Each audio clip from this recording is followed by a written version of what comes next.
Hey, hey, hey. Y'all can hear y'all on camera. Next week be hearing some me too.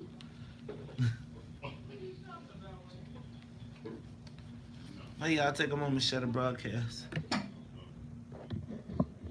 me see.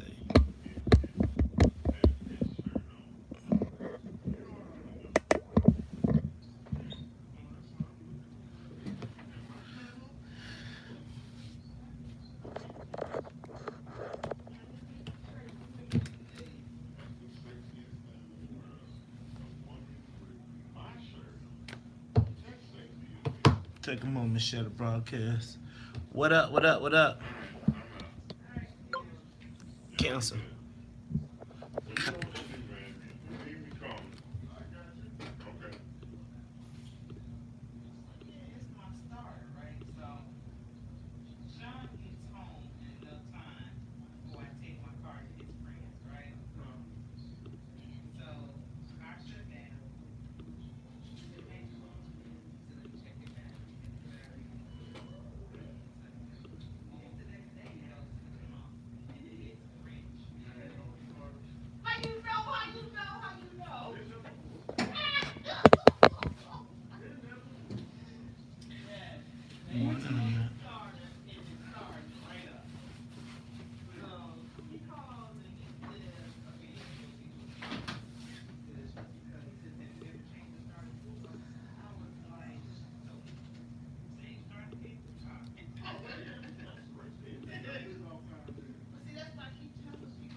got ready. Let's get this thing cracking. Todd Stroger, can we see you? Yes, we can. The views expressed on our programs are not necessarily those of WVON, Midway Broadcasting Corporation, or participating sponsors. Live from the Xfinity Studios, WVON. You're listening to The Morning Show. Dave Jackson on the Talk of Chicago, 1690 WVON. What happened to my intro?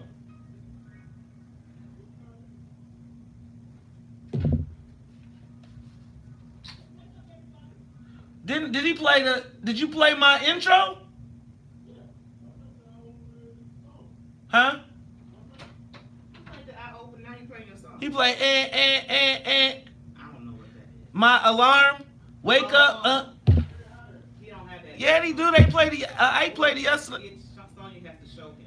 She never showed that. Look in the folder. He's in the folder, so I'll tell you want to. I mean, you got to start the show now. Do you mind? Or you want to do? I mean, nah, I can't. I mean. I mean, it's a little glitch.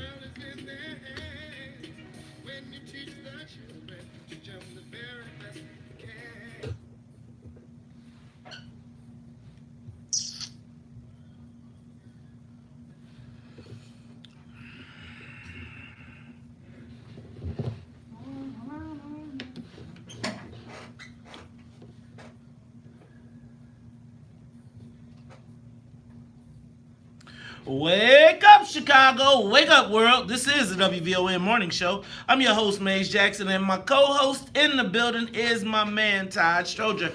Todd, how you feeling this morning?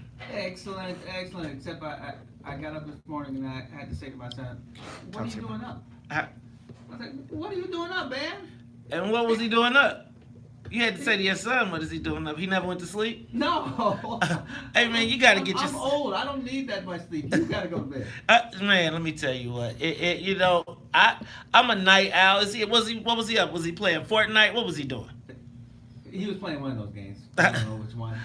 Oh, wow. So let me tell you, you got to get these kids in the bed. With these phones and all this electronic stuff, you never know. They'll be up all night. Well, look, let's get this thing off the ground. Let me say what's up to the WVON Morning Show team. What's up to Annette Flournoy in the newsroom? Annette, how you feeling this morning?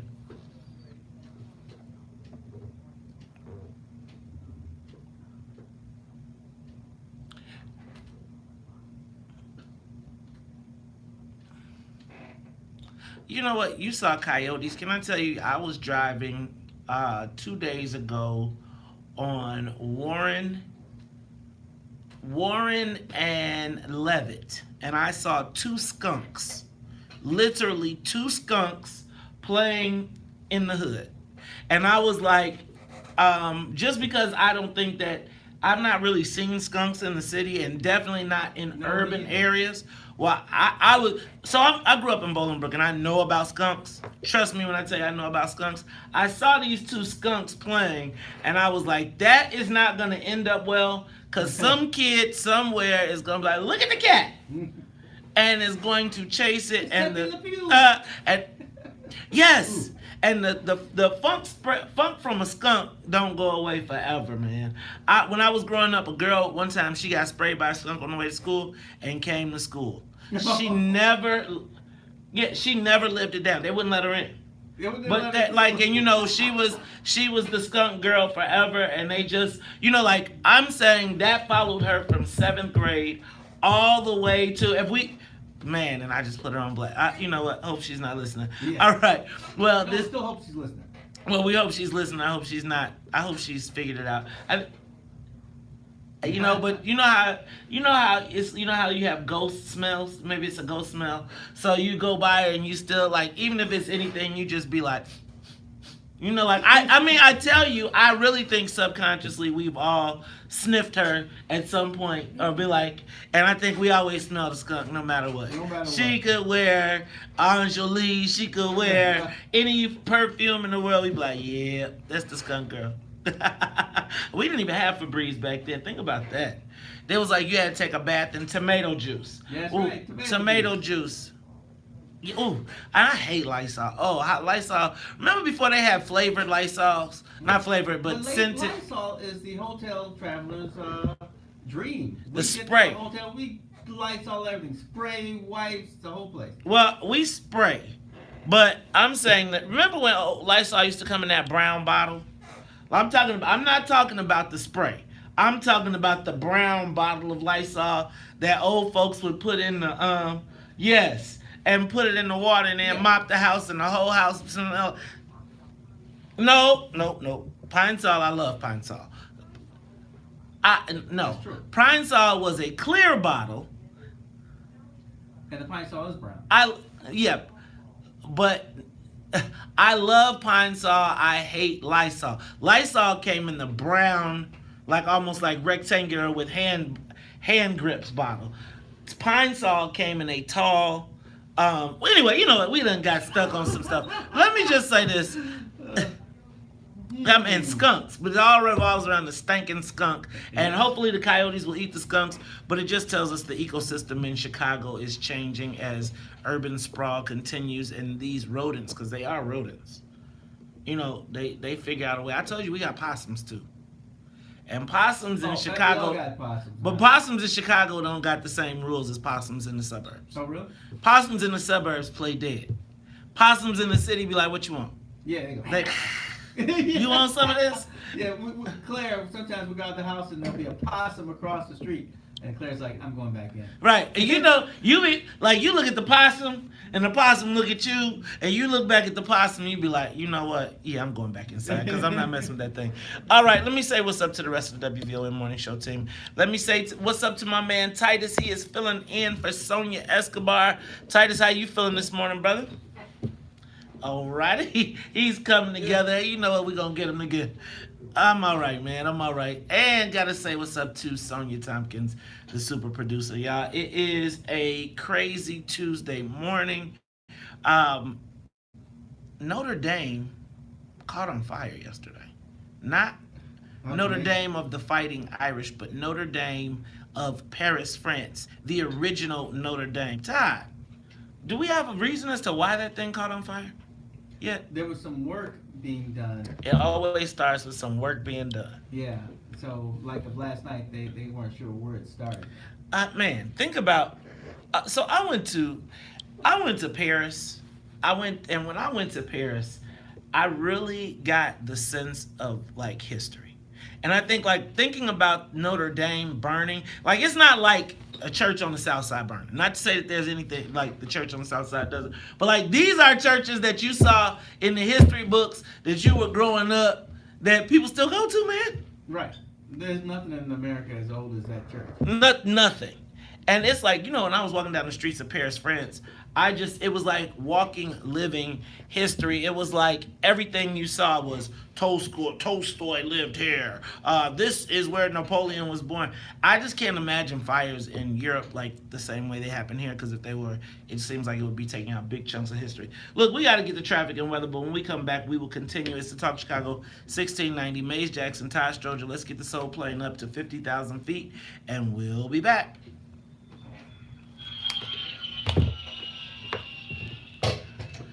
All right, y'all, take a moment to share the broadcast. Todd, you got the cameras, man. With May Jackson.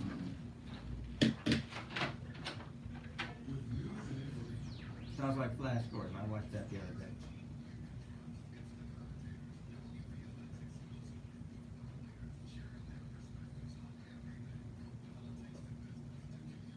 My newspaper man disappeared. Notre Dame burns. I guess that would be the biggest topic. Yeah, my newspaper man disappeared. I hope he's all right. He's on that corner for as long as I can remember. I haven't seen him in a week.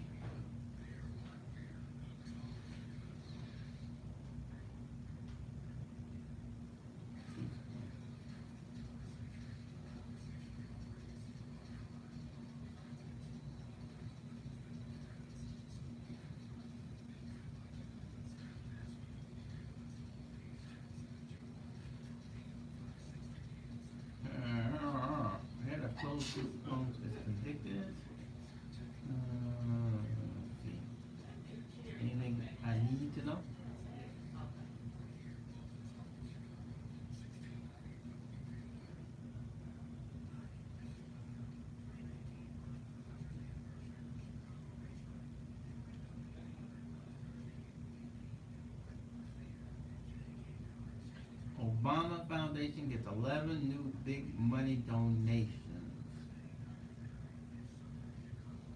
Yeah, not surprised. $1 million apiece, at least.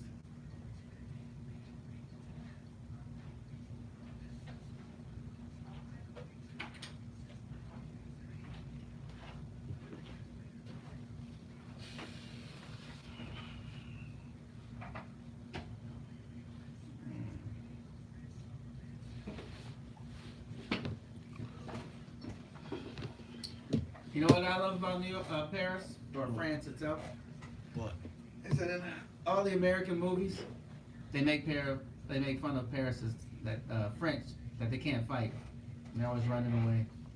All the comedies have a good Paris joke in it. The French always got their ass kicked. They was the most cruel slavers, but they sure got their ass kicked when they had to fight other people. Yep. Family seeks to block elected felons from taking office. Oh. Yeah, I got that.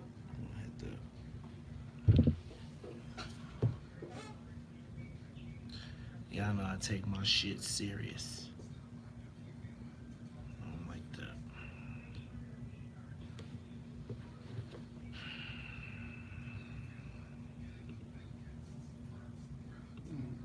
Only law enforcement husband pleaded not guilty. One of them's got to stand. What up, Gene? What up, Jerome? What up, Brian House? Happy spring break to everybody.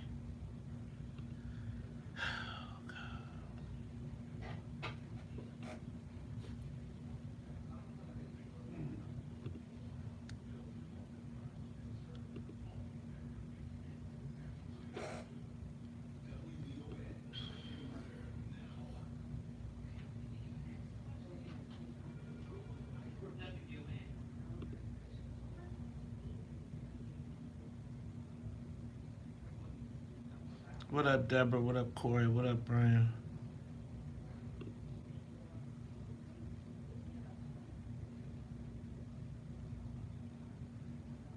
What up, Robert Williams? What up, Denise? What up, Kenneth Reed? What up, Alvin E. Norton? What up, Daryl Wallace? What up, T. Renee? What up, Clyde Davis? What up, Alvin? Are you on any particular subject right now? Because this dude is calling in and saying he wants to talk to you about the 50-50. Do you want to talk to him offline about that? What's the 50-50? He says you got a 50-person, 50-something that you're doing. No, we have to talk to him offline. He could just give me a number. What up, Corey? What up, Tiger? Can you get that door tied?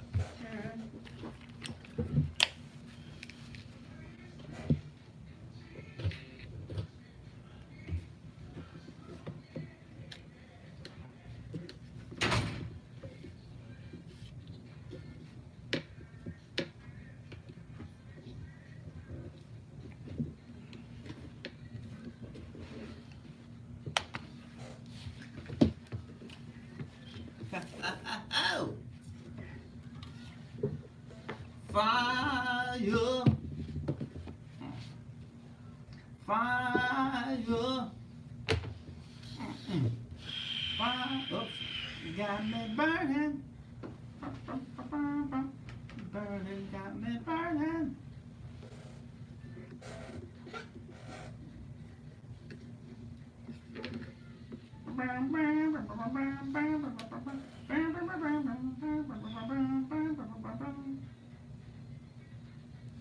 You are tuned in to the Talk Chicago 1690 AM. I'm your host, Maze Jackson. Got my man Todd Stroger. And Todd, we are running through some of the headlines. You mentioned one of them.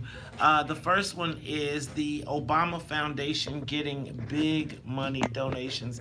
Not that that's new. That's anything new. But they had 11 people that contributed over a million or over. Hey man, think about the gravity of that, right? Like excuse me, that was 11 people giving over $1 million, because it said, like, at first I thought it was like, oh, $11 million, and I was like, oh, that ain't that big deal. That's the range. So for those people to make the list, you had to give at least $1 million. At least $1 million. That's real money. Man, now let me ask the question, Todd. Why does the Obama seem to be able to raise more money as individuals than the whole Chicago state? You know, that's a good question. I did not see it coming. But you're right. And you know what I like? I like, once they get this stuff, they could use their largesse to help Chicago State raise some money. What, like, is Chicago State part of their community benefits agreement? Oh, dagnabbit. No community benefits agreement. That would be great if it was. You would think that the university that's on the south side, that wasn't the University of Chicago, a private or nah, they giving their money to the University of Chicago. You can stop that. They about to give University of Chicago that bag. No, man, and I'm just saying, could you imagine if the Obamas threw Chicago State a fundraiser? Well, that'd be beautiful. I mean, Chicago. Well, one thing, it would not only raise a lot of money, but it would show people that the university was there and was important. It seemed like when you're the president, you would have blessed Chicago State. Should have had all type of endowments. All the rich people should have been trying to run in Chicago State, because if you helped Chicago State, you would have carried favor with the president. You know what? When I was at Xavier, Where? Xavier University. Is that school behind? Is that school behind the billboard? But let me just say that it did Madam produce. President. It did produce. Madam President, I hope you're up and listening. Look, I'm sure I'm going to be getting a text. Even though Xavier does produce the largest number of black people accepted to medical school, they drill that in. That's right. Howard's got their own medical school. They don't have the same numbers. That's because all the Indians have taken over the medical school at Howard. I'm just telling you. What I was going to say was that when the Pope came to Xavier. The Pope came to Xavier? Uh-huh. Where did y'all put him? I don't remember, actually. But all of a sudden, we got all these contributions. A fountain pops up. They covered the barn, because the barn was truly like a barn. It was wooden. They put brick around it. All this stuff happened. So Did they do it before or after? Oh, before. Right, because they was like, we ain't finna bring the Pope to. He gonna be like, this is a Catholic university. That's my point. When famous people come places, they spruce up the joint. And so, I mean, this was people gave money. It wasn't like, the university had that money. People gave money, and that's how you make things happen. So, I guess my point was that if the president showed some favor to Chicago State, some things would probably happen. Do you think if Donald Trump came to Chicago State, some things would happen? I think so. I mean, he's still the president. I don't think he's that clever. No, he's clever. He's not that smart, but things would happen. What if Donald Trump said, when we do this new budget, we're gonna put $20 million in for Chicago State? I'd say, man. Well, they'd be like, you better resist. You're the best president I've seen in ages. That's interesting. All right, y'all. So check that out. That is that. Then check this one out. Here's another one that just smack you in the face. Just think about this. Grainger, the company Grainger? Yeah, who they make everything. Well, they warehouse everything and then they redistribute it, right? Grainger just gave $100 million to my alma mater, the University of Illinois. Could you imagine? Like, if you gave, that's more than the state gives. Well, they gave that for the engineering program, right? Yeah. Yes. $100 million. Well, Illinois' engineering program is outstanding. So it is. ILL. Oh, you wouldn't. I&I. Well, you don't get an I&I. Yes, I do. Why? My taxes go there.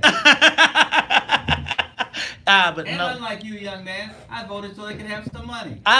You know what? I voted for them to have their first black student senator, so I think we're even.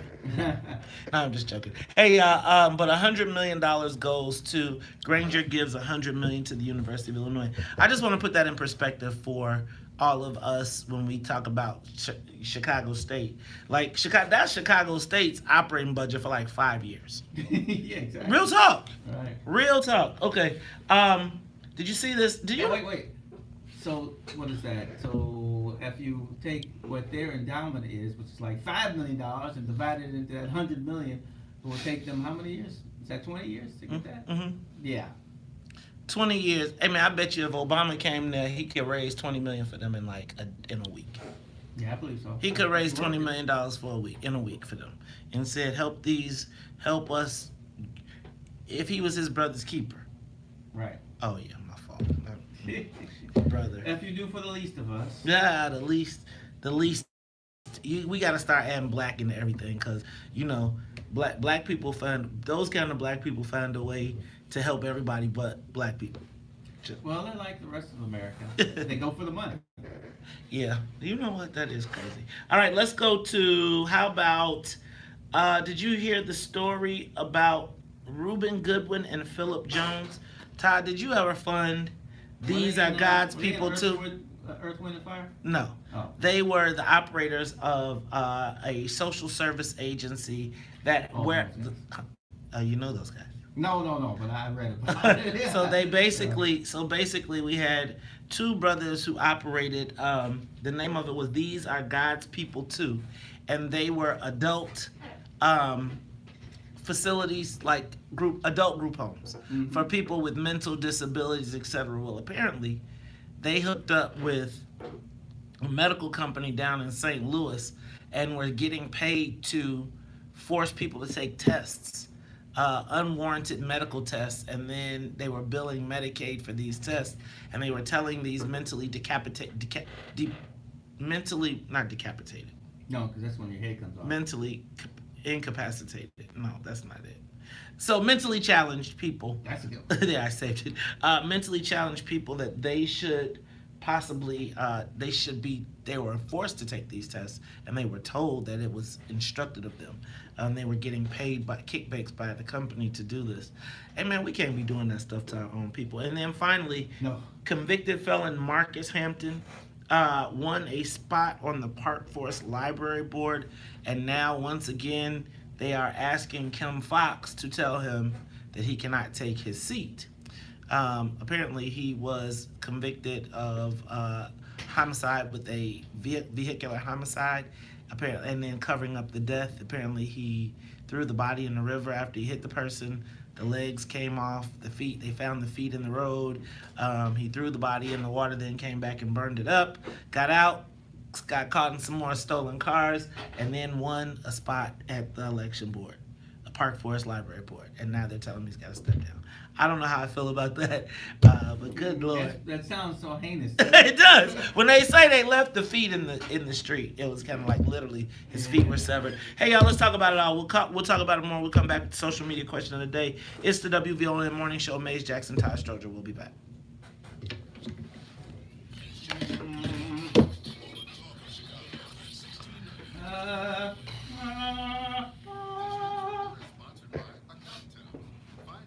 What's up, y'all? So, legal cannabis is coming to Illinois. I seen it. And I'm about to tell y'all that, well, I'm not going to tell y'all. But what I will say is that, stay tuned. We will be doing a significant amount of connecting the dots, talking about pathways, etc. Man, Illinois right now is the home of some of the largest cannabis acquisitions in the world. This is becoming the epicenter where everybody is meeting and connecting. It's imperative that we take advantage of the opportunities,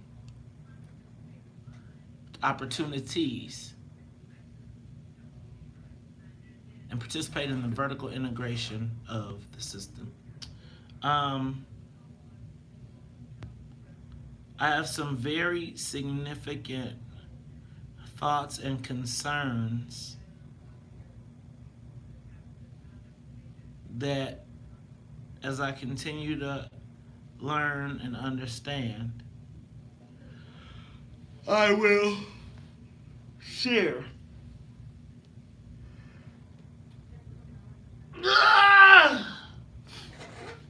But that's exactly the point, Diane Scott. And we have to make sure that as we do our thing that we, well, as we do our thing that we participate equitably. So I don't know if you all saw last night on the Facebook Live, not on Facebook Live, but on my Facebook page when I posted the picture. One of our state representatives said that how could it be fair if we were already priced out? And I guess my question is, if you're the legislator, aren't you supposed to be making sure that we straight?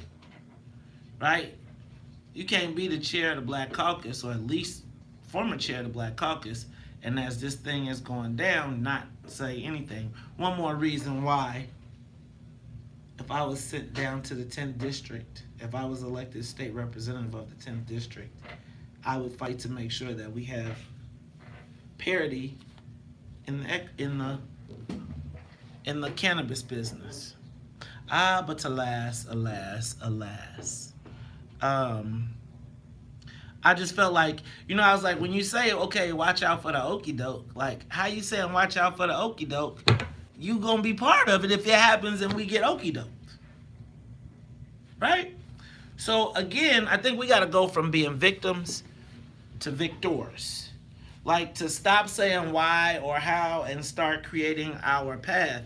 Like, again, don't let white folks dictate to us how we're gonna get played. Let's change the games. Yeah, that was baffling to me. Right? Like, here we are investigating all of the opportunities, researching the companies, talking about equity, but not only talking about equity, really trying to force the issue with the major companies as these mergers and acquisitions are occurring. And instead of having the assistance and the enforcement tool of the legislator, you got the legislator saying we gonna get jacked. Well, if you are in the legislature, you should be preventing us from getting jacked. Yes? So yesterday, Todd, I posted a picture after doing some exploration yesterday at some of the larger cannabis companies researching, right? And so I posted a picture yesterday of some of the product that I saw while researching, etc. And I said on the page, I took a picture and I said, we need equity. Black people need equity in Illinois. And the state representative jumps on and says, how can there be equity if we're already priced out of the business? Get ready for the okie doke. And my question was, well, if you're the legislator, wouldn't you be the person making sure we don't get okie doked? I'm with you. That's your job, is to figure out how to get people into the business. I mean, that's what you do, because you're representing a certain segment of the population. So you know that segment is always left out in the cold when things happen. I always see on these kind of Republican sites how they're talking about we need to be more capitalistic. Well, the only way black people have really gotten in is the elected officials have forced groups to let them in, and that's only because they needed you.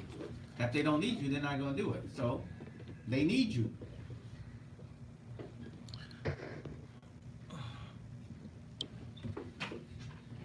Now we got to talk about genuine opportunities.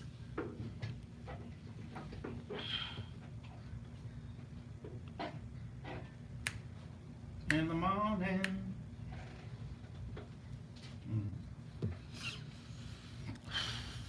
It gets nowhere. Take a moment, share the broadcast.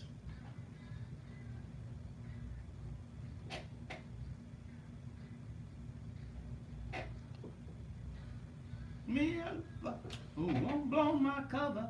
I'll find me a lover who won't blow my cover.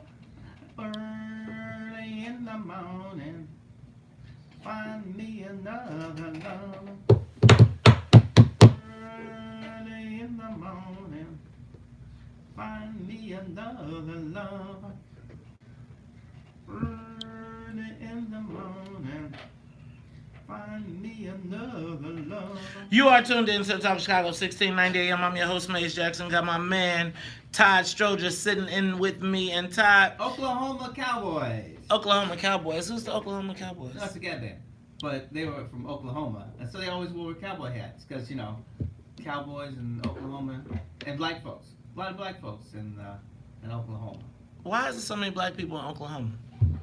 Because after the war, there were two divisions. There was the 10th and the 11th Cavalry, and they were black folks, and they sent them out to fight. And those engines. Yes. So we've got a pretty decent population of black folks in Oklahoma. Oklahoma. So that's why we got the what's that team? Oklahoma Thunder. Okay, maybe that makes sense. All right, check this out, y'all. It's time for the social media question of the day. All right, so I don't want to sound bogus, but I think if America keeps taking into consideration every new group that pops up, no one is going to care about the struggles of black people. And I believe that will cause us to fall further behind.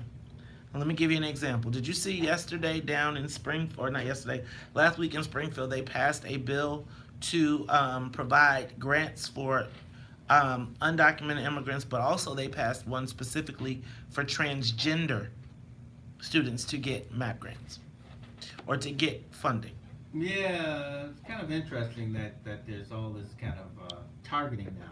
Well, see, the transgender, I think transgender is like the new hot discrimination group, right? You know, they go through phases. That reminds me, I ran into a guy from Morehouse yesterday.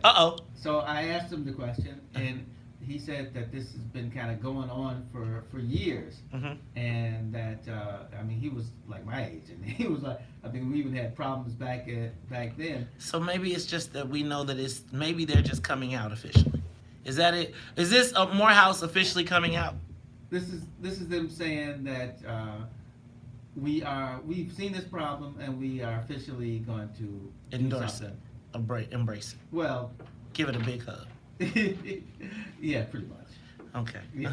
So, it is now declared that Morehouse is now officially out. Is that what we're saying? Are we saying that Morehouse is now out? Is that what we're saying? Morehouse graduates, Todd Stroger just outed you. 312-374-8130. No, you said. I said, "Is this Morehouse officially being out?" And you said, "Yes." No. I said this is them making a plan because they know that there's something going on, so they have to make a plan instead of always fighting. Michelle, Todd just said that Morehouse is officially out of the closet. Okay.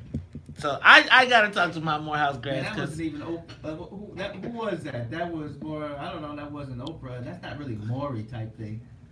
Who does that where they catch you and they just like, all right, so you did this. I didn't say that.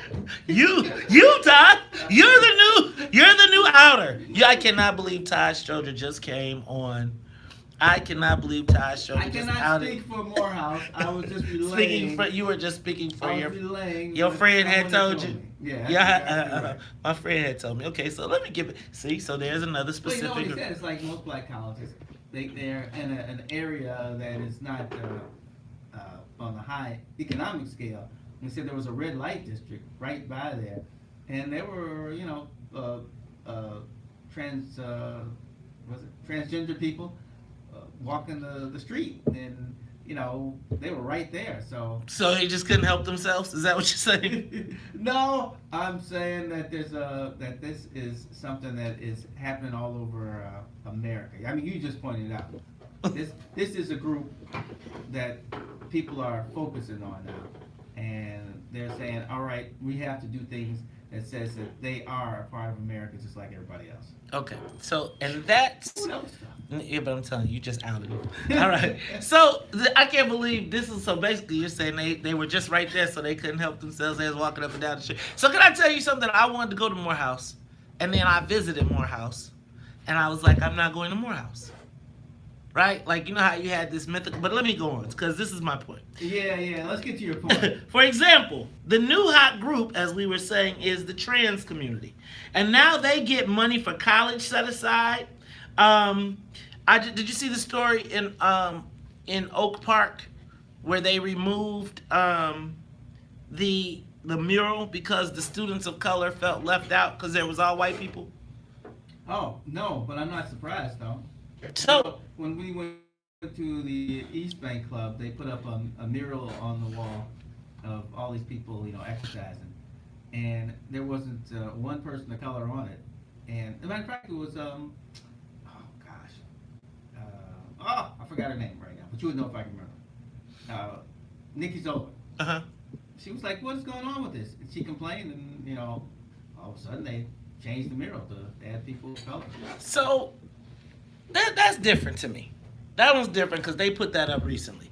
But like this picture was like a 1950 something picture, old, yeah. right? And it's like, to me, they took the picture down because people of color didn't feel included.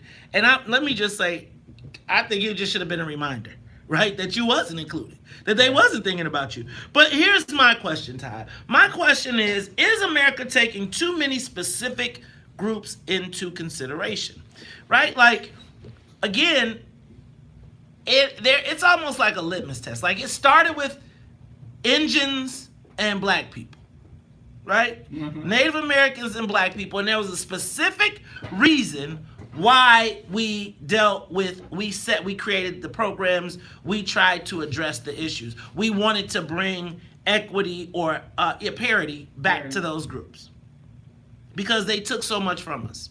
Right. Then it became blacks, whites, Latinos. We started this black and brown thing, right? And the Latinos, although they were discriminated against, and although part of their country was lost, they lost the war, right? They then came and said, we want what they got. But they didn't get what we got, right? They didn't get put on a boat, disconnected from... The Latinos here can still go back home. Right. We don't even like the Africans that come here. Well, we don't know really where our home is. I mean, Africa's a continent. We know we came from somewhere on that continent. Right. We can't pin it down. Right. Well, I can't go back and see my great cousins or anything like that. Exactly. Yeah. You know, when I go to Africa, they be like, brother, welcome home, no matter what country I go to. They be like, I'm a universal African. But the point becomes, Todd, are we doing too much? Are we taking too many specific groups into consideration? Give me a call, 312-374-8130. Because, the next thing you know, you ain't going to be able to get a scholarship because you black, but you can get one because you trans. Right? Like, I wonder how far do we dilute oppression, I guess. I don't know if it's like, how oppressed were they? Well, that's the question, I guess. Right? Like, and how much oppression qualifies you to get a cut of the pie? Give us a call, 312-374-8130. It's Talk Chicago 1690. Social media question of the day. We'll be back.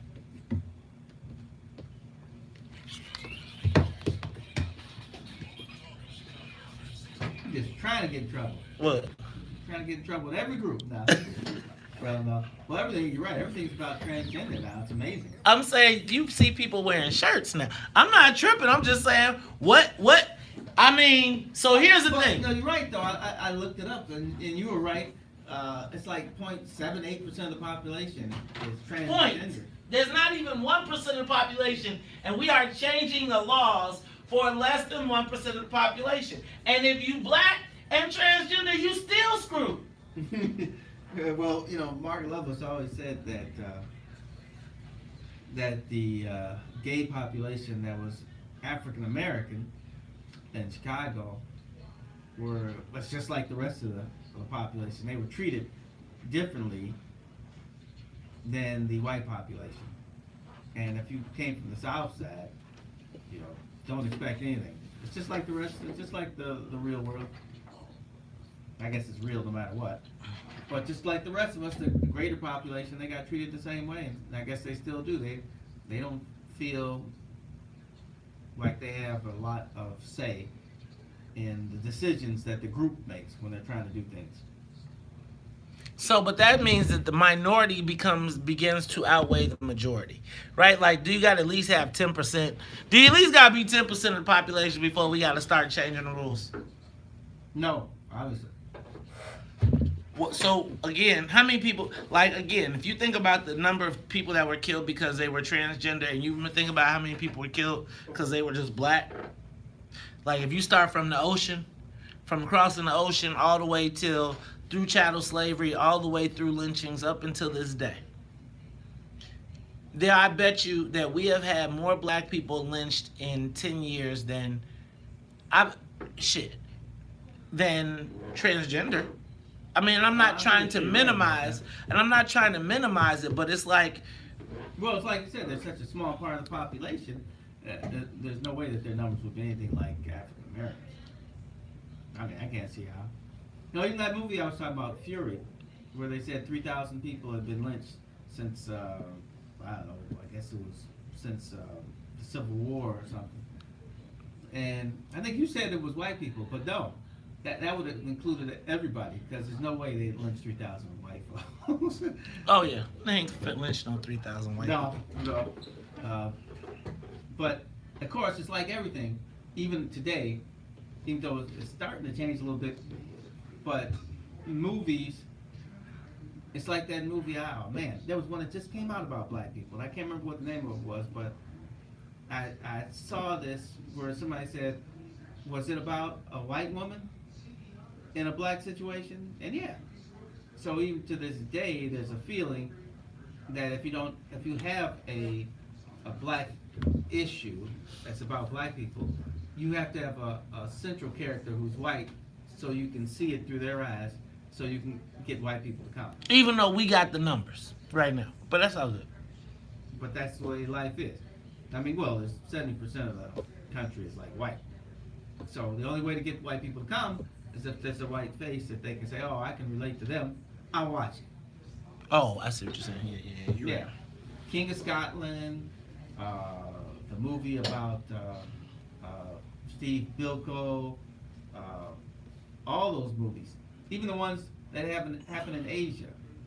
So if The they're talking Last Samurai. like The Killing Fields or something like that, they look at it through the reporter's eyes, so we can feel like, oh, okay, we're seeing it through him, so we know what's going on, instead of seeing it just as people who live through it.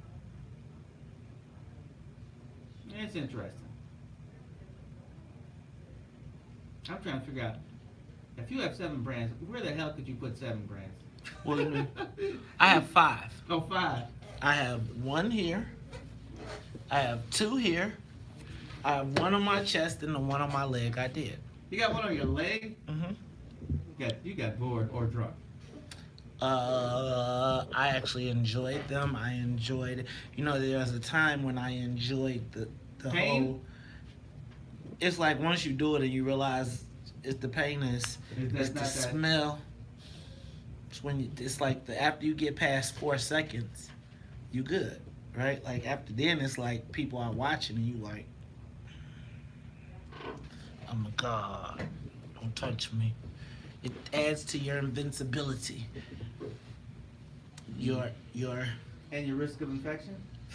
man. As I'm certain all those brothers of Phi Beta Sigma who were doctors were there making sure things worked out. We had a whole squad. The brand team. Mm-hmm. One brother had the Yeah, and the rest of them held you down. boom, boom, boom, boom. Bum, bum, bum.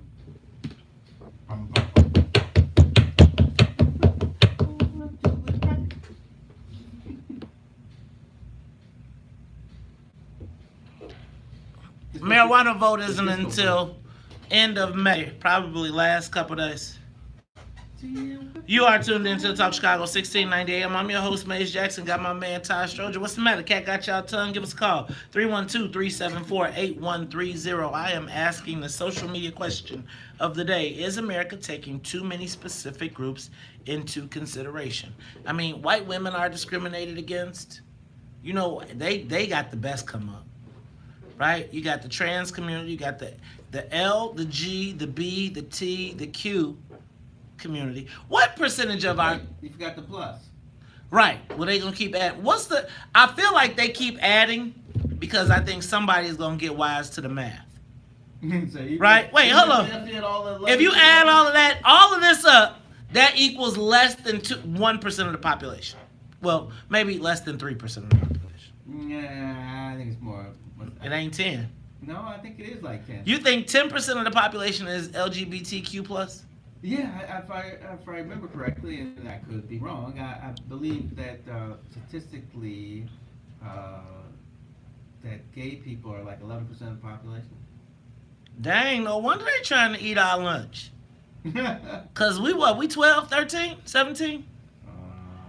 I think we're more like, 17. I think we're up there. Okay, 17. Okay, so, but I just am curious, dude. See, I think that, like right now, the other new sexy thing is illegal, undocumented immigrants. Right? Mm-hmm. Like, people run to the front, and the next thing... That's been a trend that's been going for like the last 20 years or so. But, again, that's another group. Well, shoot, what percentage of the population are they? No, I have no idea. See, right. We're not supposed to know. We're not supposed to know because it's illegal. Yeah, exactly. Right? But think about this. They passed a law in Springfield to give them education, college money. Right. So now think about a citizen won't be getting. That a U.S. citizen won't be getting. And I'm saying that black people are being diluted to the point where they're going to be like, it's just going to be this murky pool and we're going to have nothing. And I'm just suggesting that black folks, we got to stop jumping on all of these extra new groups that's popping up. So when I see Don Cheadle on TV and we got all these black issues and this fool is on TV talking about trans rights, trans lives matter, I'm not tripping. I really am not tripping. Right. But I'm saying that 0.78% of the population, we are watching people get killed, murdered on every single day. Ty, this is my point in that we have to stop taking on everybody else's cause. When I tell you we are black first, we gotta be black first. Because you put all of those subsets together, and if I still say it, if the police pull you over, you can say, I am an LGBTQ plus undocumented black immigrant. Guess what they're going to do? Shoot you because you black. Is the home of the... I guess the other part of my question is is there a fabric of America that we try to keep together? Now, I know I probably shouldn't be preaching America, I guess, especially on WVON. But again, how much do we have to accommodate other people and their concerns before we start dealing with black issues? Right. I mean, I feel like we keep adding these. Like, here's the thing. When you add a new group, you add a new set of problems. It's not like they move the black problems to the top and they say, once the black people get through, we come to you. It's like, we got something else. Let's not deal with the slavery issue. Right, well, we'll put this over to the side. We'll table this for the moment. Right, you guys been complaining for a year. And so, y'all, I am cautioning us to stop taking on. Every time they add a group, we lose. And people will say, that's a problem. But Todd, I only know how to do math. And I think that there's only so much money, so many resources. The LGBT, okay, so thank you. The U.S. LGBTQ plus population is 4.5%. That means we got them times 4. Yeah, that's pretty good. So if that's the case, shouldn't we be 4 times more important than everybody else's issues?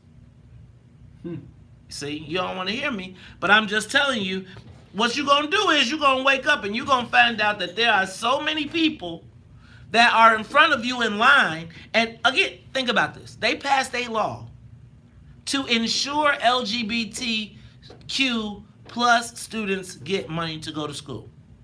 Well, look at what's going on in our government. They are pushing themselves in positions of power, so they are getting more of the pie. So, like now, our mayor,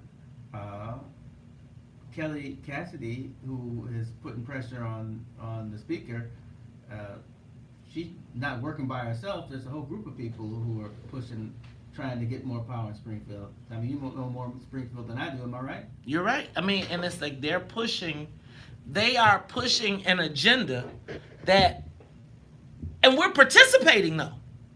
Like, here's the thing. Like, black folks feel like, I gotta get on board because I'm gonna be bad if I don't say I'm pro this and that, and then be the first one quiet as a church mouse. But then when they passed the bill, when they couldn't pass a bill to say they can't look at your criminal record before you go to college.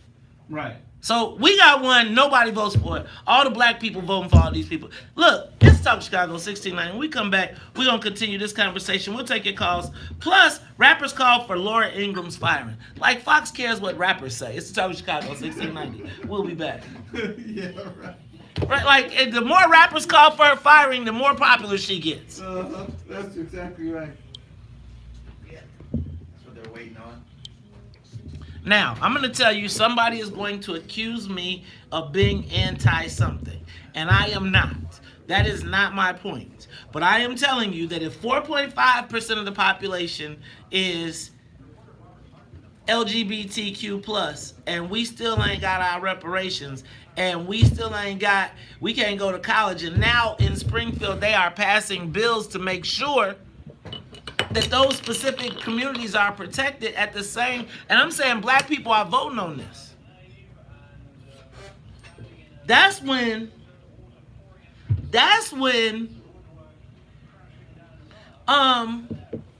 black people are voting on this, and that's when I'm like, wait a minute.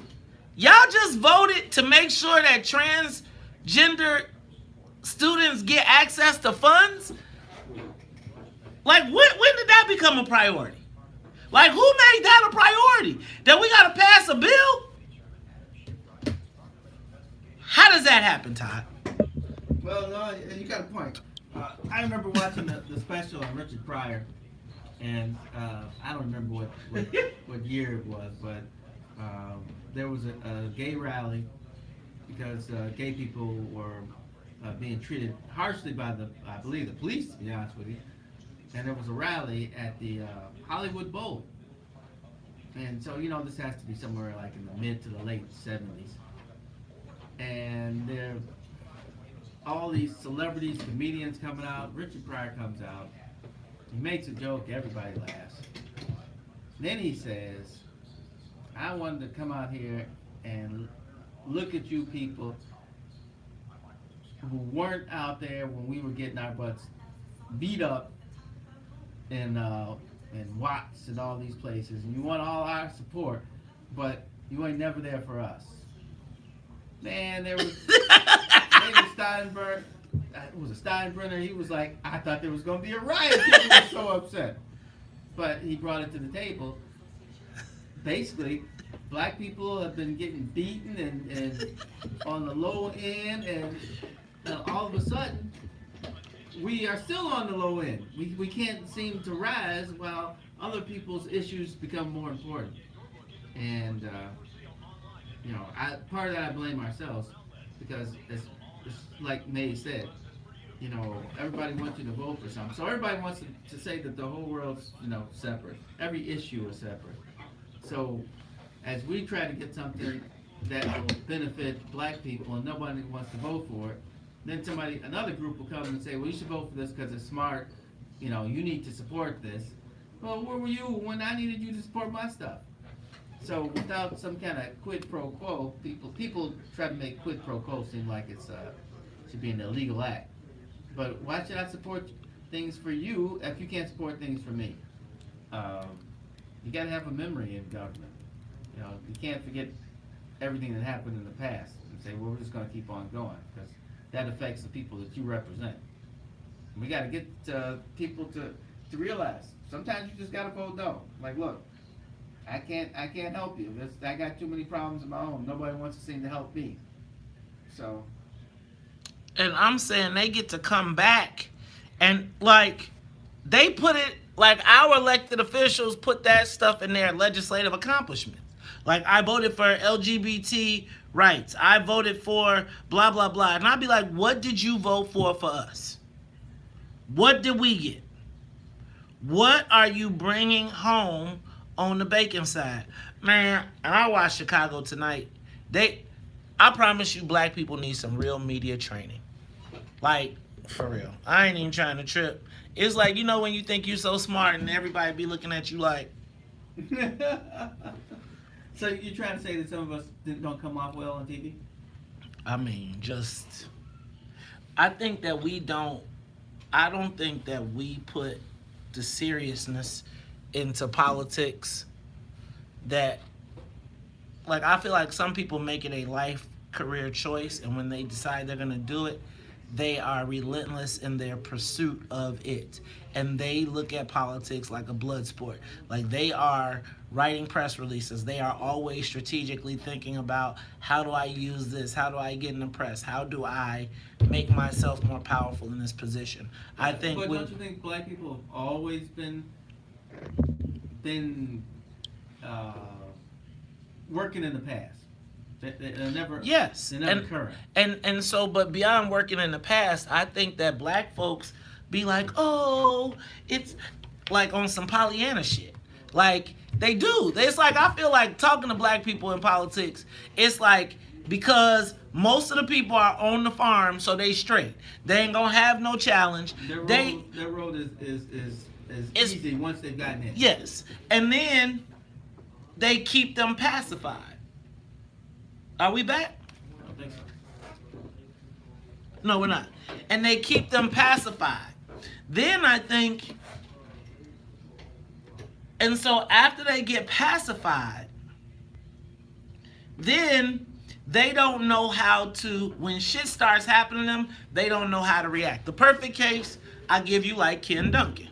Like, with Ken, I was like, bro, this is incoming, and he was walking around like, no way, no. And then it's like one day you wake up and it's like, bro, they just ran 200 points of TV against you. They just did this, and this, and now you're behind the gun. And when I'm telling you it's time to go to war, you don't even got the tools in your skill set to even know. So let me just tell you, like right now, who is the crisis media? Like, we got, I swear to God, Todd, we got all of these fake political consultants right now. Yeah. They are like freaking fake. And it's like, they just got picked off the shelf. Like, how you got somebody from Detroit? If I had J.B. Pritzker's $1 billion, you don't get, that don't count. That don't count. Where's everybody? Now, what I want to know is is anybody who worked on Tony Preckwinkle's campaign still working? Like, the consultants. Who would have paid consultants on the Preckwinkle campaign? I got to look at them D2s. Who got paid for that? Did you never get paid again? Whoever got paid, they should not get paid ever again. They still working. Still working. Still. You won 20 precincts out of 20. Like, I feel like everybody on that campaign that was a political person, staff, that was on the ground, whoever's the field director should never. And it's like we're sitting flat-footed as all of this shit comes in. The Democratic Party can't save nobody. Right now, the party should be exacting revenge on anybody that is coming at Kim the way they coming at. Like, you, Mr. Committeeman, ain't no resources coming to that bad boy. None. How Donald Trump said, we sending the undocumented immigrants to the, that's politics. That's politics. We say, you want to be a sanctuary city? Let me give you some shit to sanctify. We like, oh, they wouldn't do that to me. They trying to kill you. Man, that's a place.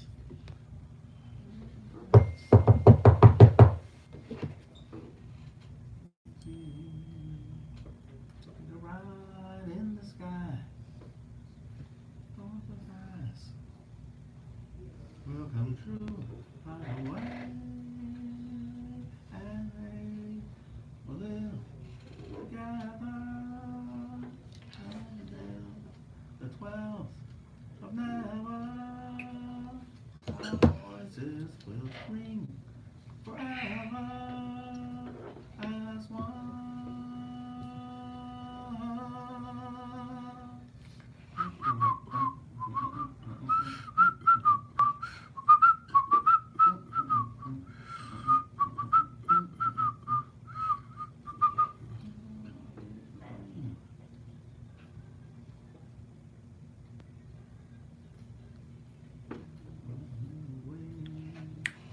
Take a ride in the sky. The ships fantasize. My dreams will come true right away. Our voices will. You are tuned in to the Talk Chicago 1690 AM. I'm your host, Maze Jackson. That voice singing in the background is former Cook County Board President Todd Stroger. Gotta say what's up to the rest of the WVON Morning Show team. What's up to my man Titus? What's up to my super producer Sonia Tompkins, as well as Annette Flournoy in the newsroom. Yeah, you know what? I'm asking some questions. I'm gonna finish up my social media question of the day, which is America taking too many specific groups into consideration? I see your calls, so I'm going to take them. Let's go to line 4. Frank, you're on the Talk Chicago 1690. What's up, man? Good morning, Maze. Good morning, Frank. Good morning, Todd. How Good y'all morning, doing? Frank. Good. Maze, that's a good question, and I agree with you 100%. But see, you talking to the choir, though. What you need to be doing is our illustrious modern-day leaders that's pulling the masses in that direction. You need to get Reverend Al Sharpton or Reverend Jesse Jackson on the line in the studio, put that question to them, and want to see how they answer it. Because I can name several instances where us coming to other people's aid has hurt us. But see, their philosophy is if we don't come to their aid, we can't expect them to come to our aid. Well, they're not coming to our aid. Right. They're not coming to our aid when it comes to Obama museum, against the Friends of Park. They haven't come to our aid with the Me Too situation. They're not coming to aid. Well, so I can name several ones. We marched for immigrants and foreigners to have the right to open up stores and restaurants in America, and look what they do. This is not a special grant for them, and now they can open up stores and restaurants in our neighborhoods, and we can't. You are right. I'm just saying, y'all. Thank you, Frank. I appreciate your call. And they do this to push us back on the back burner, like you said. Right, I'm just saying. Thank you. I'm saying. Think about this. You saw Maxine Waters. You saw all of these people down at the border crying for immigrant children who was separated at the border. That was the hot thing, remember? Yes. When Trump first got there, Obama was doing the same thing. Same thing. Right. Same thing. Same camp, same place. But we turned it into an issue, and now you got Kamala Harris running, she crying. You got everybody running there. Oh, God, we're separating these kids. Kamala Harris, she of international California fame. Lock 'em up, California got the biggest black prison population besides Illinois. Yeah, you're right. Right, but she want to be crying about kids getting separated. Don't stop playing me. Let's go to Eddie. Eddie, you on the Talk Chicago, 1690. Hey, the bougie black elite class is selling out the rest of the black community for their own personal gain. It's crystal clear, and we keep letting them do this to us.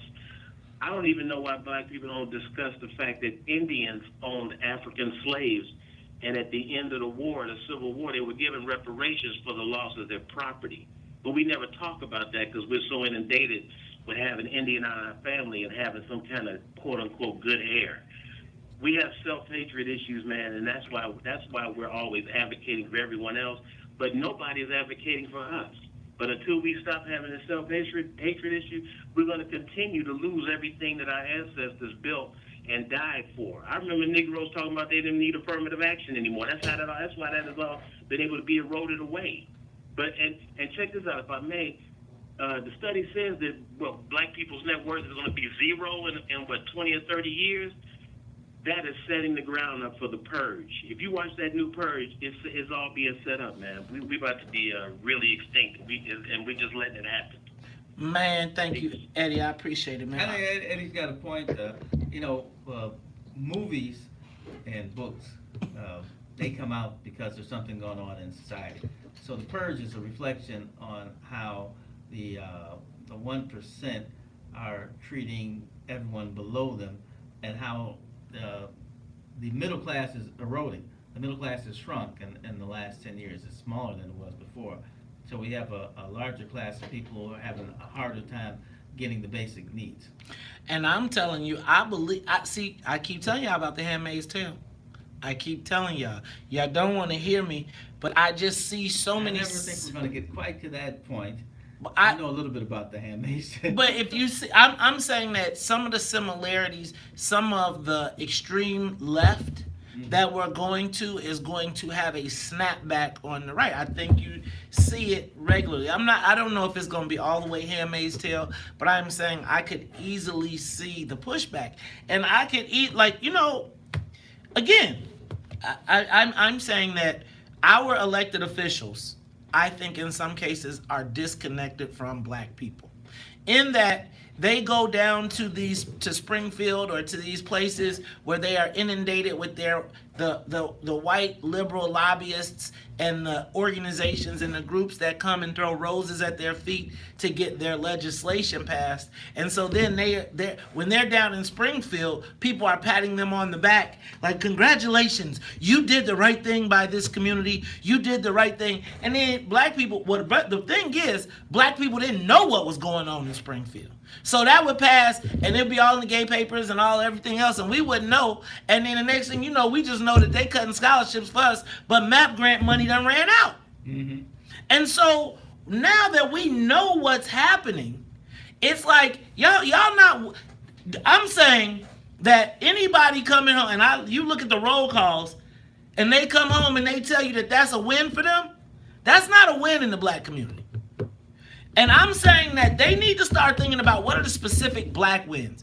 Like at the end of this legislative session, they put pressure. Kelly Cassidy, the LGBT champion, liberal champion, has forced an issue. We've all went along, and Kelly Cassidy ain't doing the same for you. No. Right? Then they gonna tell you think about this. All black people locked up, and they got the white people bringing weed to us, telling us it's all good for us. Mm-hmm. Right? See? And it's like, no, hold on. Wait. We want to know, we want our own self-interest. Because I'm going to tell you what. White folks jump on and they decide the issues that are the most important issues of the day. And then black elected officials, in the goal of burnishing their progressive credentials, because they still talking that crap down in Springfield. But I just want y'all to see what progressive got Tony Preckwinkle. You know what, Bryant? Give me a call. Brian, you don't talk Chicago 1690. Yes, sir. Hey, how you brothers doing? I'm great. Hey, I remember in one of your conversations talking about what's the end goal, or what should black folks be asking for, and what should we be moving towards. Back in the 80s, Chicago was the home of the most black businesses that were on the BE 100 list. Now we have so few of businesses in the Chicago area that are on the BE 100 list. So our goal, I think, has to be where we're 25 to 30% of on that list. So lots of black businesses, like lots of black millionaires. The Cranes list, we need to get to the point where 25 or 30% of the largest private businesses are black owned. The largest businesses in Chicago are black owned. 25 to 30% of all positions with the publicly traded companies need to have black folks, from chairmanship to custodian, and all in between. When we get to the point where there is a Africa town as big and vibrant, even more so than Chinatown. Brian, I gotta get you to hold on, because I gotta go to traffic and weather. But when we come back, I'll pick your call back up. Linda, I see you as well. We'll be back. More of the morning show with Maze Jackson coming up on the Talk of Chicago, 1690 WVON.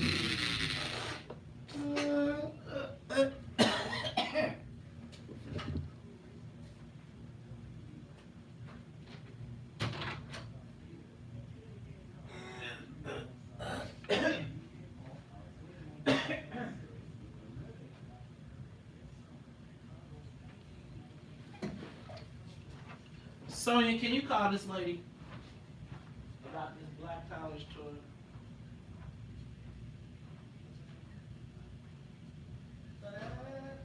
Carolyn Rupp.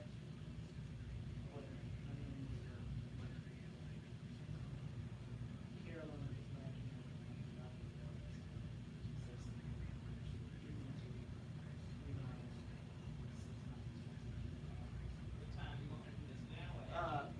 not somewhere in that, right before we do that other stuff. Okay. I'm only doing 5 minutes. Okay. Not even that. Just call in and say what they're doing. What's happening this man?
When am I recording this TV Jakes?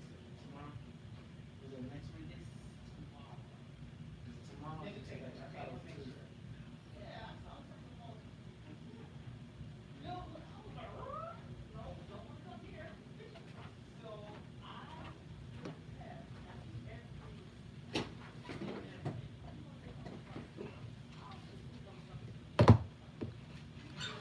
Gonna start a text argument with me on the morning show, and you trying to get on. Like, man, you you can't send me some address to somebody else and then say, but I want you to do the story that they did. Like, you want me to do something, you gotta call.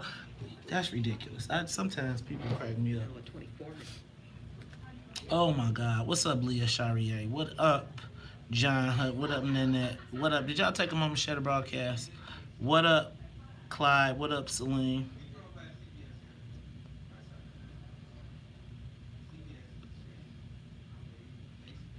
What up, John Day Scott?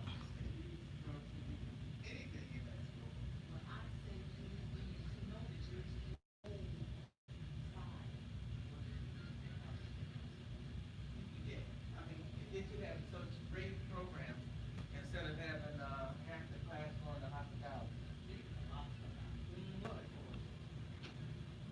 Who the fuck is Sandra Myers on? What you talking about? Sandra Myers, alright, do not do not do like you did before and lost running behind Bernie. Come on, get on the winning side and stay first. You have to vote to get. Let's start running your mouth and get the vote out. Who fucking went with Bernie? What are you talking about? You must be talking to somebody else because you clearly ain't talking to me. All right. I hating seeing dumb shit on my feed, and I'm not up for it today. So, just so you know. And every once in a while, ain't got no morals. Let the bad guy win every once in a while. Let it go round in circles. Let it fly high like a bird up in the sky. Go round in circles. Let it fly high like a bird up in the sky. Me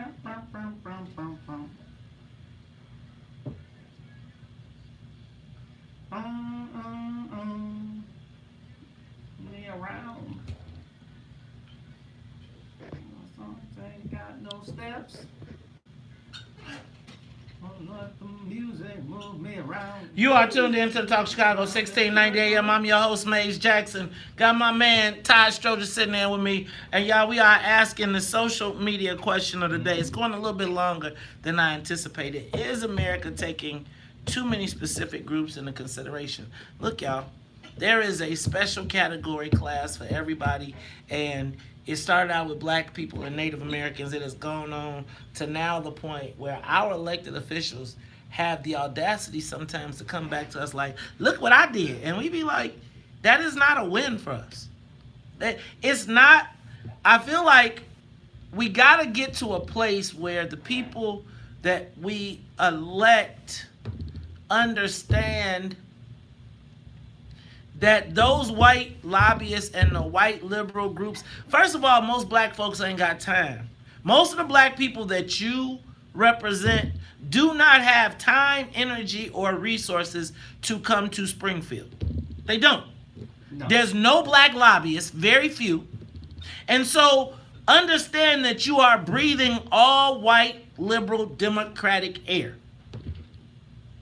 You reject whatever Republicans are talking about. So understand you are living in a white Democratic bubble. I used to always be in Springfield, right? And I would see these white lobbyists in Springfield, and the black elected officials, I talked about this, they would treat the black elected officials like kings and queens. And they would walk around and be all humble acting and be like, yes, and oh, you look so nice, and look at those shoes. And you know, like, they were the ones that could take you to the best dinners and all of that stuff. And when you're in Springfield, you get that feeling like, man, you get important and the big lobbyists come take you and you get to eat out every day and you eating good and you balling out. And you really think that you are in touch. And then you come home, but you still go, you don't eat at the neighborhood. The lobbyists come pick you up in the neighborhood, take you downtown, take you everywhere else. Then you go on trips, you go fly around, you do all that stuff. But how many times has someone put their legislative record, not just the stuff that they came to show us, hey y'all, I saved y'all hospital, but how many times have they come and put their legislative record on and put it on the table and said, this is what I got y'all, not this is what I saved, this is what I brought. Because at the end of every legislative session on the white sides of town, something new is happening. Something. I don't care if they got $1 million for somebody, something new is happening. And I don't understand why, like, Todd, if any black elected official voted for the trans community to get scholarship money set aside, they better have also identified 4 times that amount set aside for black people. I don't understand why that's crazy. Mm-hmm. Let's go to the phone lines. Let's go to Linda. Linda, you on? Wait. Oh, go ahead. You have somebody holding. Oh, Brian, finish up, Brian. Brother Matt? Yes, go ahead, finish up. Yeah, so, right, so you said, what are we asking for? So, yes, I think those are what we are asking for. I think that what your question of what's in it for the black people is a wonderful question, and then, but it needs an answer. And I think the answer is equal and proportional share of everything. All financial resources, access to capital for business creation, yes. All jobs, both public and private, from the chairmanship to custodian. And that equitable and proportionality is 25 to 30% here in Chicago. Going from the Maynard Jackson School, I think, Chicago and Cook County, we really need to study that. I agree with you, Brian. Thank you for your call. Let's go to Linda. Linda, you on the Talk Chicago, 1690. Linda, you on the Talk Chicago? How y'all doing? Man, I'm starting to it's getting a little hot in here. I'm starting to cook. Well, I've been hot. Let me tell you something, Abe. Tell me. The thing is, all these people who call in and tell you what we need and what we should do and this and that. Okay, if you're not satisfied with the norm, get your own group organized, like Frederick Douglass says, organize, and take it to them. How many of y'all do y'all go to y'all alderman ward meeting, your senators meeting, your representative meeting? That's the question that needs to be asked. All the ones that's calling in talking about what we should do and ain't doing and this and that, you need to start your own track record. That's one thing I give about the Panthers. They didn't like it. They organized, went down to Capitol, and frightened every white person in that room that day when they came in with their guns. And they was all up under the desk. They had helicopters up in the sky. All they came to do was present what they wanted in writing to the legislators. And they had them surrounded. That's what you do. You go and put it on the table in their face during session, because guess what? They do send buses a load of senior citizens when they want their vote, right? Don't they send them to Springfield? Don't they send them to Washington? Yep, when they want them to be down there to lobby for them to look like they down there working for the seniors, they can do the same for anybody else. Linda, see, that tie. Thank you, Linda, for your call. See, that's what I was talking about our field trip to Springfield. Right. Taking a literal spring trip to Springfield and letting our black elected officials see, like, we actually watching. Right. And to actually then take the Facebook Live component of it, so the people that can't come are actually talking to the legislators and holding them accountable. See, I that's the whole premise of 50 people, 50 wards, 30 townships. Can we organize 50 people in 50 wards that are willing to give up 4 hours a month? If we can do that, we can beat anybody in the spot. Because I'm telling you right now, not anybody, but about 80% of the people. Yeah. And I think that the challenge has to become that, again, I'm telling you, these black elected officials have to be more concerned about, they are more concerned about white folks spending money against them than the black folks that live in the neighborhood to vote for them. Amen. Shauna, you on the Talk Chicago 1690. Hey, Maze, how you doing? I'm getting hot in here, Shauna. Well, let me just say this. I'm not for the full LGBTQ bill legislation that's being happening, but we have to face some realities. There's a lot of people that identifies themselves as that are in our community. So as long as our children that are part of that community can get first dibs on these scholarships, I'm for it. Now, Shauna, but when let me just be clear. If your kids was black, right, they should be, and we had the stuff set aside for black, they would get first dibs already, right? And so they would get first dibs if we set aside for black. See, I think we set aside this pool, and they're not expanding the pool. They're taking out of what would be black and saying, take some of the black and give it to the LGBT. We done split it up 5 ways. They trying to split it up 8. If that's the case, then you're absolutely right. That's wrong. That's the point. You're absolutely right. If that's the case, then that's wrong. My thing is it should be included because you have a lot of. Shauna, they are not expanding the cut. They are not saying we're going to make the pie 50% and we're going to give you half. Ooh, I didn't see that. It's Talk Chicago 1690. We'll be back after traffic and the weather. And the news, too. More of the morning show with Maze Jackson coming up. See, that's the thing. Y'all act like they saying, okay, we're going to make the pie 50%. They're like, oh, no, the pie's still staying 20%. Yeah. Well, that's important. That's an important. I mean, hell, that's the whole thing right there. It's not adding money to it. We're just adding people to it. You ain't putting no more water in the pool. Nope. They just making pool. They filling it up. You ever been to a pool party? Like a hood pool, not a hood pool party, but like a pool party where it's too many people for the water. And so people wind up sitting around the edge. Yeah, that's what's happening. And you gonna have your toe in while they swimming. You got the camera, bro. Yeah, no, that makes total sense. We don't have to be against anybody, but we have to be for ourselves, and I think that's where we're failing. Well, we're not pushing ourselves enough. And yeah, I mean, there are times when we go and fight for something and we lose that issue. But I've looked around in Springfield And you look at the board, you look at who voted for what, and you'll find there's people who will drop off of issues that you think are important. Now, how do you combat that? You drop off of issues they think are important. So, you're supposed to have allies, and the only way you have allies, where it's truly allies, is your ally respects you and your issues. So they come to you and they say, well, you ought to vote for this. This is good for you. You got to have something that you say, well, you know what? When this comes up, I'm going to need you. I need you to be there. And they're going to have to say yes, or you can't be with it. That's just the way it is. I totally agree with you. We're jumping up over this small community while our larger community is drowning. So we got to do something. And it's all about organizing and realizing what's going on. And Mays is, from the lobbyist side, he can see it. From the elected side, he's absolutely right.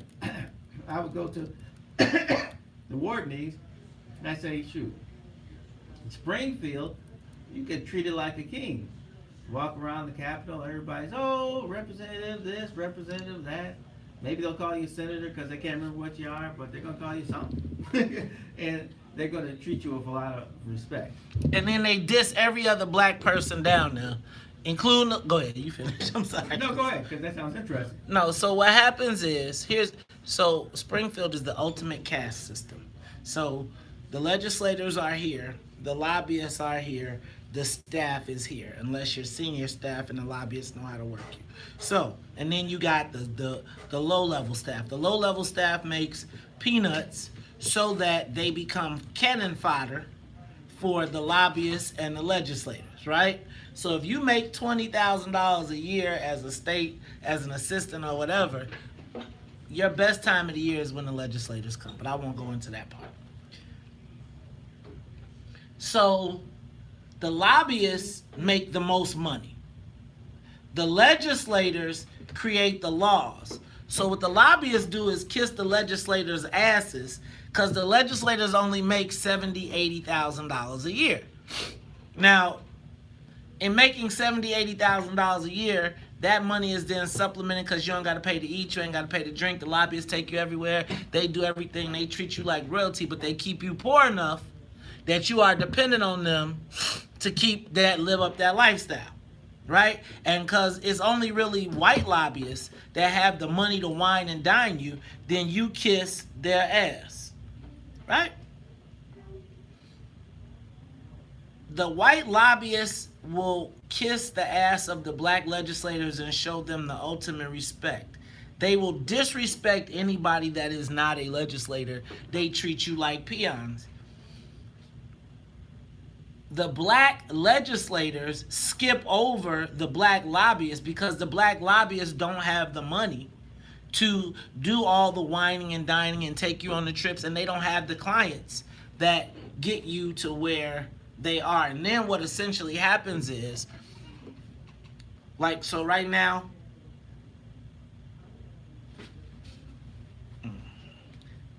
I'm not going to do it, but I would explain it to you right now what's happening with so right now, the whole thing is this with the weed and the cannabis is all of these wealthy white lobbyists are now trying to figure out how do they deal with the criminal justice component of it. We back? Yeah.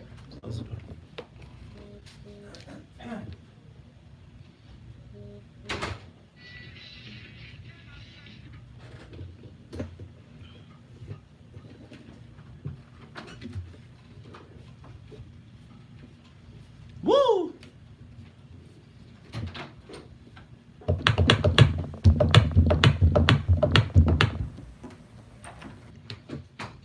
John Day, if it ain't no dinner for when you lobbying, then you ain't a successful lobbyist. I'm just telling you. You're right. If you ain't whining and dining, you ain't a successful lobbyist. You probably in the box of, if you ain't got a credit card that says you can go anywhere you want to go and take them and get them anything they want to get, then you probably are not a very successful contract lobbyist. Not in a bad way, but because they're attracted to the people that can give them the best stuff.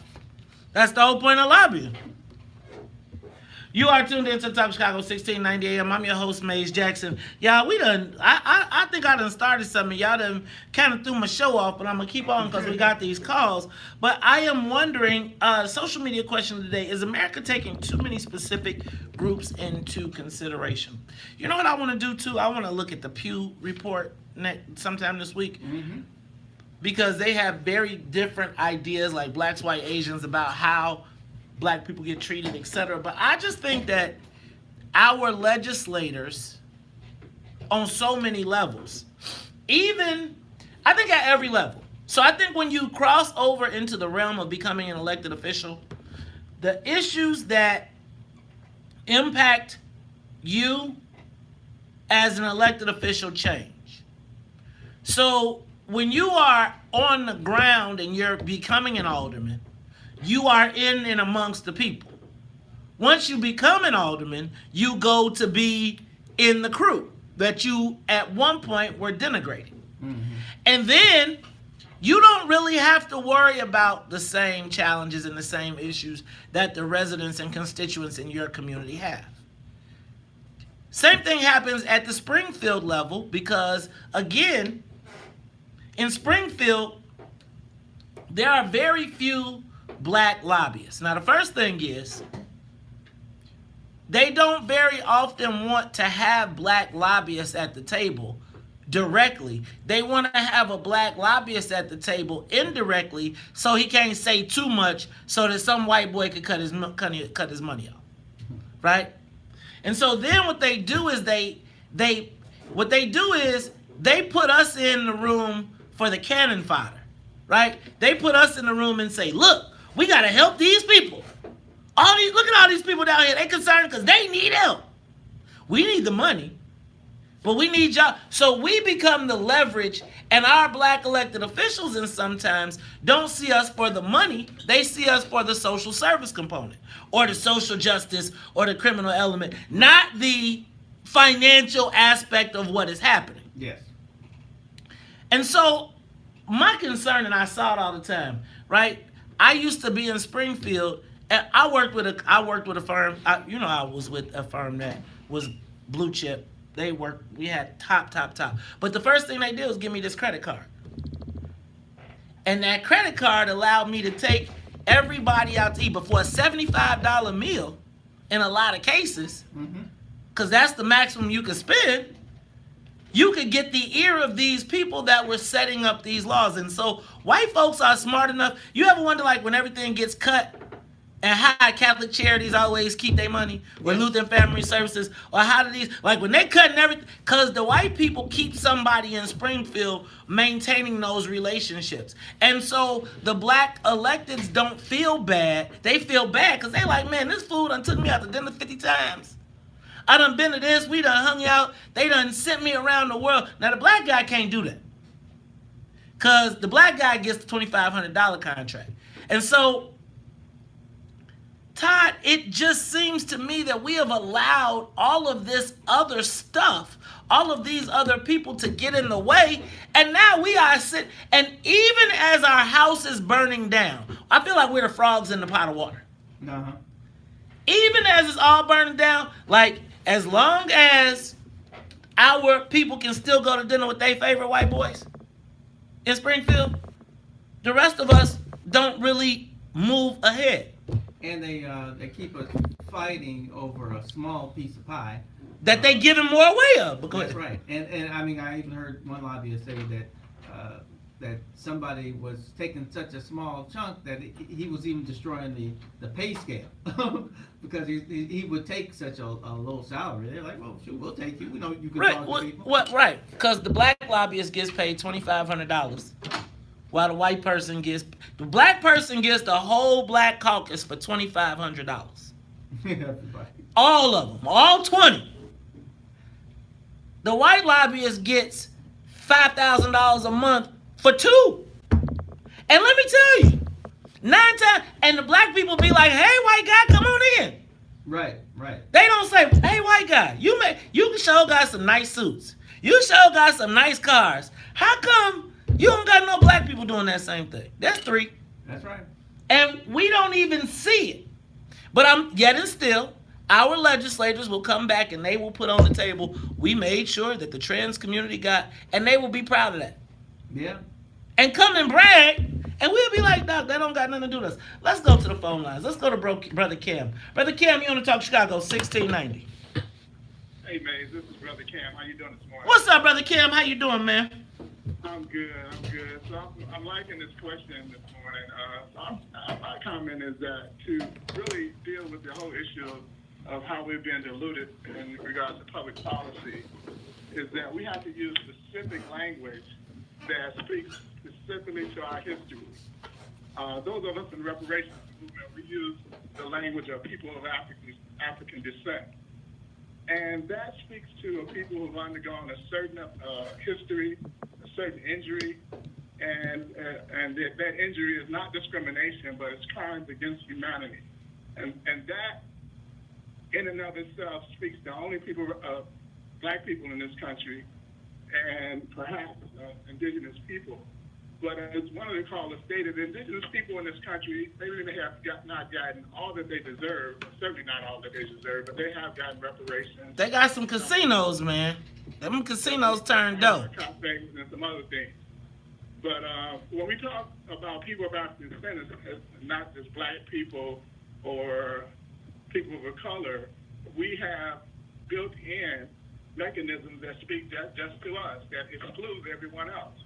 And we have to begin to use that type of language, crimes that we have undergone crimes, not just discrimination. We've undergone the most egregious crimes that a government can commit against its people. And so that deserves public policy specifically addressed to us, and that also deals with contracts or anything else that we're pushing for.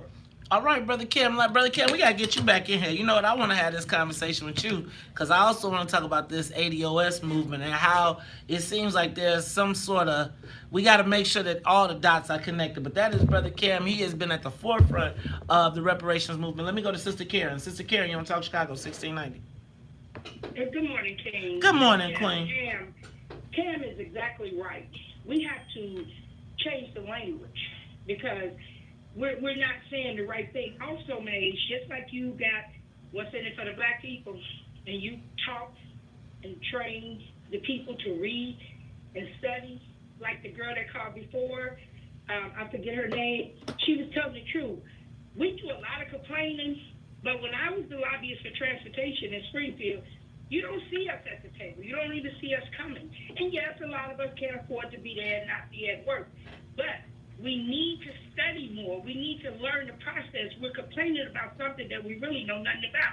Hey, I love you all. Have a great day. Thank you, Sister Karen. I'm going to tell you, I believe that Springfield was set up the way that it was set up to keep us from coming. I think it's 200 miles away. I think it's in the middle of nowhere. I think that all the way through it, you got to go through the most crazy police stops on the way to get there. And once you get there, if you don't know nobody and you don't have no money, you can't survive. It is a caste system put together to make sure that, see, the reason you don't see nobody at the table when it's a transportation meeting is because that's the road builders. They ain't no black body, that's a cartel. It's like these white folks have put up their entities to protect their money and to protect their self-interest. We got to get some self-interest. Look, it's Talk Chicago 1690. We'll be back. I'll finish with your calls. Plus, we're still going to talk about South Africa and the reparations. But do people really want them? It's the Talk Chicago. We'll be back. Show with Maze Jackson coming up on the Talk of Chicago 16. How y'all feeling? So, again, so I will give you today like what's happening with the marijuana conversation. With the marijuana conversation, the people, we are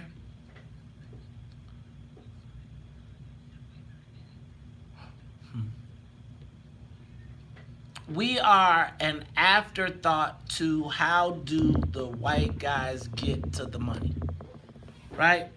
So they are addressing issues as a means to thwart the Black Caucus, stopping them from getting to billions of dollars. So For me, in this time, what was probably, so basically all the big weed companies have decided that they're going to work as a group and as individuals. And they have set, so all the big companies, everybody's got some blue chip lobbyists. Right. But because of the way this thing is rolling out in the criminal justice system and all of that stuff, they realize they have to have a solution for black people. So now the issue becomes, what they want to do is find the black people that will be the least harmful to them making the most money. Does that make sense? Yes. They want to find the black people that are least harmful to them making the maximum profit. We also have a point in our history where everybody knows that it's coming and don't necessarily got the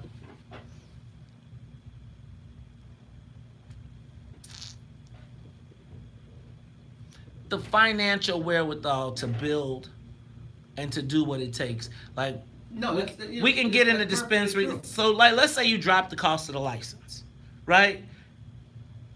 The fact of the matter is, the big boys that are coming to the table have already got their operations and everything set.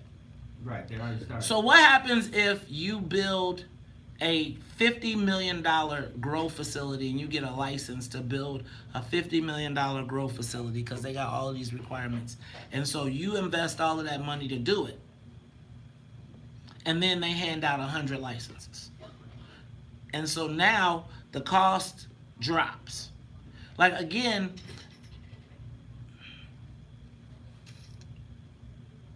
I think that, so I have been,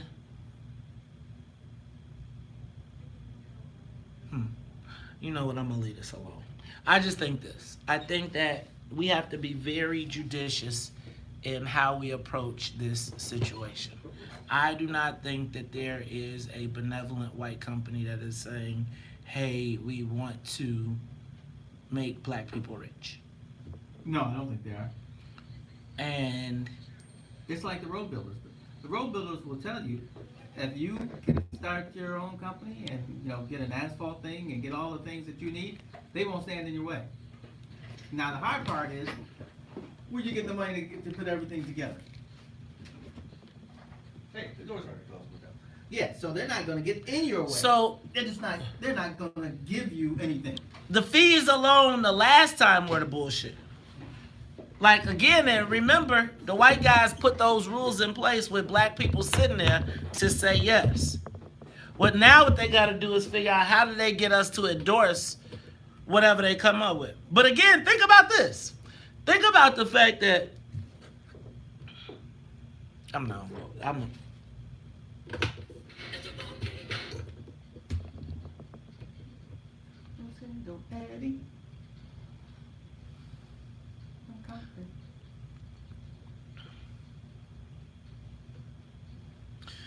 you are tuned in to the Talk Chicago 1690 AM. I'm your host, Mace Jackson. Got my man, Ty Strojan. Ty, this social media question done got people a little bit hot and bothered. We're going to talk about reparations in the next hour because it's coming to South Africa. But I don't know if the South Africans really want it. But I want to finish up this question, which is, are we taking too many groups into consideration, too many specific groups into consideration in America? I am not a MAGA man, but I just keep hearing, when I hear about these people taking care of undocumented immigrants, when I see Rahm coming up on TV and then Lori Lightfoot, who is supposed to be the first black female mayor, saying we're going to welcome more undocumented immigrants, but we don't have a place to put them, right? We can't even put Chicago people in homes. We just bulldozed 10 City. If you drive under any major highway overpass, there are homes down there. Yeah. Like, they got TVs and everything. Yeah. And so it is baffling to me that that this is even an issue. Like, I don't know where, like, I feel like compassion, I learned somewhere, in some book, in some studies that said you help people till it hurts you. Well, we haven't helped our own people, and we are going around. Todd, do you know if you go to another country, like if you go to Saudi Arabia, you can't even, there's no outsiders that can even be the majority owner of a company. Mm-hmm. So you know like how Shell Oil and all of them companies over there? Yeah. Do you know that in all of the money, all of that, they are not. No American company is the majority owner of any of that company. Any of the stuff over there. Mm. We allow people to come in our, like I feel like one day we're gonna get the brothers to come into the neighborhood, and when Ragib opened up the chicken shack, he gonna get them a 51% partner. See, I feel like we should start making, if these people gonna open up in our neighborhoods, they should have to have a partner. I feel like if you got a corner store and you're not from this country, you need to be partnering with somebody on the block. I had a bill like that in Springfield. I was an investment banker. The bill said that if you were doing business with the state as a banker, then you had to have a place here. You had to have a physical place here, and that 20% of your business had to be done for minority. So, and you said minority back in the day, cause right, I think I might have said black people. Really, Todd? You know, it wasn't fashionable back then. Yeah. You know, it was like people of color was, you know, the thing. Yeah. But I'm gonna tell you. But again, those are the things I'm talking about. I left before I had a chance to really get to pass. See, man, see how you do. I went to the city. See how that worked out. Look, it's Talk Chicago. Let me go to the phone lines. Mom, you know, let me go to Brother Hall. Brother Hall, you on Talk Chicago? Good morning, guys. Good morning. Good morning. Let me just say this. I'm not mad at the LGBTQ community. Me neither. No, we always looking to blame others for what we know that our legislators in Springfield, they control everything that's happened, brother. We know for a fact that they see the disparities in the jobs. They see the disparities of housing. You know, it's like Brother Cam and Sister Karen said, you know, we don't do nothing. They're out working. We need to tighten up our own A game. And I think if we do that, and Brother Todd, all due respect to you, brother, but you said it at first. You said minorities, and we got to get out of whatever word that you use. We need to say black. We need to make no excuses for saying black. And we need to make sure legislators understand that. Black. Have a good day, guys. See, that's what I'm talking about, y'all. See, I want us to go back to black first. Let's go to Mama D. Mama D, you on Talk Chicago? Hey, good morning, good guy. Good morning. You know, the slave mentality represents everybody but self. We have not overcome 345 years of crimes against our humanity in 55 years. And that's the first step, because everybody else has an advocacy group, and that advocacy group has rights attached to it. Immigrants and refugee rights, which are privileges because they're non-citizens. Then we got LGBTQ rights and Hispanic white, and non-Hispanic white rights. Then you got Latino rights and Haitian rights and Jamaican rights. We got women's rights, but then we got people of color. Where's the right? See, doesn't exist. We represent everybody but ourselves because of that slave mentality that needs to be dealt with. And in conclusion, until we say to ourselves, we derive our power by the consent of the government, we never consented to anything. I agree with that. Let me go. Thank you, Mama D. Let's go to the line for Denise. You want to Talk Chicago? Denise? Denise, you want to Talk Chicago? All right, let's close it up with Mike. Mike, you want to Talk Chicago? 1690. Hey, what's up, man? What's up, Mike? Hey, you know what I have to say is redundant. You know, the bottom line is, look, it's like I said before. Take the city council, take Rami Mann. Whatever Rami Mann did or didn't do to us, he couldn't have done without the complicity of those Negroes in the city council. That's on the micro level. That's the thing that spreads out all over. Look, we're not doing what we should do for ourselves. other folks can't take from us what we don't allow to be taken. And if they take it, it wasn't ours in the first place. We need to be about ourselves and stand with one another. I heard that, Mike. I'm gonna tell you. I just think this, and I wanna take a step backwards, and I wanna say that this is not the screw the black elected officials conversation. What I really feel like is I want them to take the blinders off. I want our black elected officials to stop walking around Springfield where it's all good and recognize that, like, I feel like they like in the Marie Antoinette space. Like, not let them eat cake, but they are enjoying the party Right. under the dome while the rest of society is cooking. And the white guys, you know what's funny to me? The white guys who always are bowing down to them in Springfield, when the legislators get in their cars and drive back to Chicago and go back to their districts and to their little rural places, you know where those white lobbyists go? To their vacation homes in Fort Lauderdale. They go to their vacation homes in Vail. They go to all those other places. Yes, and it's like we are black lollipops on so many levels. Talk Chicago 1690. We'll be back after traffic, news, and the weather. The talk of Chicago and the voice of the nation. So yeah, it's like, so think about this. Well, you know what? I understand Brother Hall's thing about saying black, but let's be honest. You ain't gonna just get black.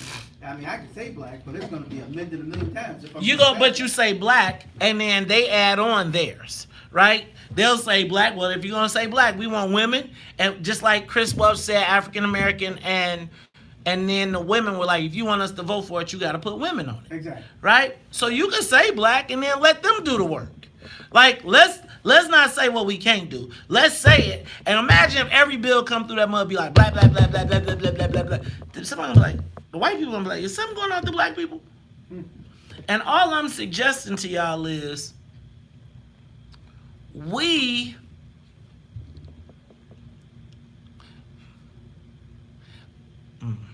I just feel like, Todd, so think about my former partner, like, think about the mug got a summer home, a summer boat, a $200,000 car, a tip 5,000 square feet crib. This is all off of Springfield. He doing this all off of black people. Not off just black people, but can walk in the room and put 20 black votes on a bill. Like, and white people pay him for that. Right. So I'm gonna be honest with you. The way that happened was me being the lobbyist, cause they was on Emo Jones's shit list. Yeah. But I was cool with all the black legislators, and I came down with the style of lobbying of promoting events, and everybody came to me. And so they all came to the parties, and the businesses would come and see, like, damn, y'all got everybody. And then once they got their relationship with the Black Caucus, then I was less valuable, right? Right. So then they try to find another brother, right, who then they want to call you incompetent. They want to call you all type of craziness because now they got the relationships. It's like, motherfucker, none of these black people like you. But again, black people, they go where the credit card goes. Right. Where they should be creating a black person with that. Black people. Think about this. In Springfield, there are hundreds of lobbyists every day. You can count the black lobbyists. Like, I'm talking about hundreds of lobbyists for individual interests that just one client is $5,000 a month. How many? I don't think we'd be stepping on any toes. Who are the independents, black lobbyists? Paul Williams, Ron.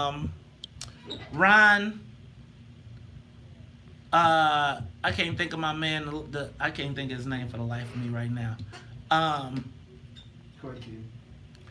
Coy Pugh, Courtney Nottage. So the blue chip, I think we really only got one blue chip black lobbyist, and that's Courtney Nottage. Right. I think Paul Williams is second in that he's been there the longest and he's got relationships, but it ain't like he's they cut him. Your boy cut him off. When the white boys told your boy to cut him off, he cut his ass right off. No, I know. Cut him off. Hey, like, hey, I don't make myself into Superman, but I remember one of my friends telling me down there, it's like, when you lost, they were like, black people don't have anybody to talk to. So, and Emo Jones. So with Emo Jones and you, then we had no stick. Yes, there's no black person of power who could put pressure on them or say, no, you're treating our people wrong. So they just like, well, we don't have to deal with them. But that's where you're right. You come in with the reps and senators where there's great numbers. But the reps and senators be like, but can I tell you what? The problem with the reps and senators be like, they are happy to see white people get paid, but they be like, nigga, you not making more than me. Like, they always say what's too much for black people. And people like to talk about, well, that's all this crabs in the barrel talk. Well, we see it all the time. That's exactly right.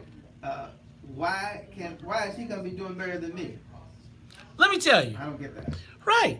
So think about it. You should be able to go from being a black staffer in Springfield to being a supreme lobbyist. Look at everybody white that look. Madigan blessed people on their way out with like $30,000, $10, $15, $30,000 a month contracts. You were a loyal servant. You start with $30,000 a month. I'm gonna give you 3 clients. They're gonna pay you $30,000 a month, and that'll be your start. Yeah. And then you gotta go work from there. Right. That doesn't happen to black people. Now you know who that happened to. You know who that happened to when this wasn't it for the black people started happening. What's Monique Davis's grandson? He started getting all of the right, and then he went from being a staffer to because they didn't have no track record, right? And my thing is. And now the black lobbyists that are on at the blue chip firms know that if something happens, that whoever plays them, they gonna get called out. Mm-hmm. So now everybody feels like they gotta kind of have. But again, I'm gonna pay. It's like me. Oh, Art Turner. What? Art a lot. Yeah. Right. I just think like, but again, Art Turner, Sr. should be a multi-millionaire lobbyist. Off bat. When he walked out of the joint and he was done, first of all, you should have seen for all them years, Madigan didn't support him when he ran for lieutenant governor. And they let Sheila Simon get the spot. But here's what I'm saying. He should be doing easily $100,000 a month. 50, 75. I'm not saying he not. But I'm saying like all of the black lobbyists in Springfield sit in one corner. And they make their money because they got one nursing little contract for $3,000 or $5,000. They got a couple. And where they make their money is at the end of the session, going to get a vote here, a vote there when the white boys need a couple votes at the end. And you can make a decent living. You can make easily $150,000, but you ain't making the white boy lobby money.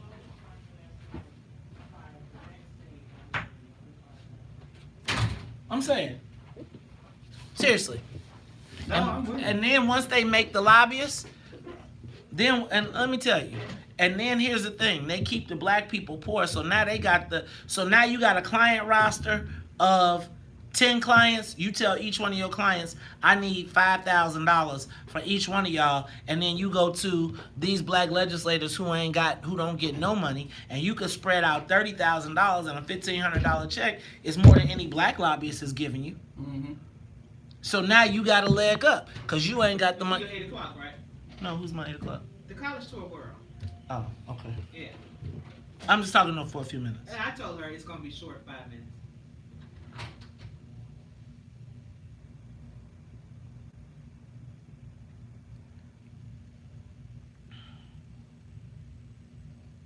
So it's like, and then they'll get mad at me for this, but my thing is, it's like, y'all, if we do well, you do well.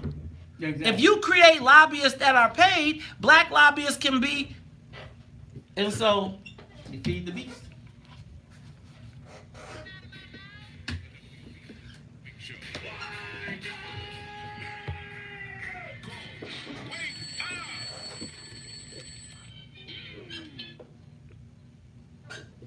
Yeah, I lay me down to sleep.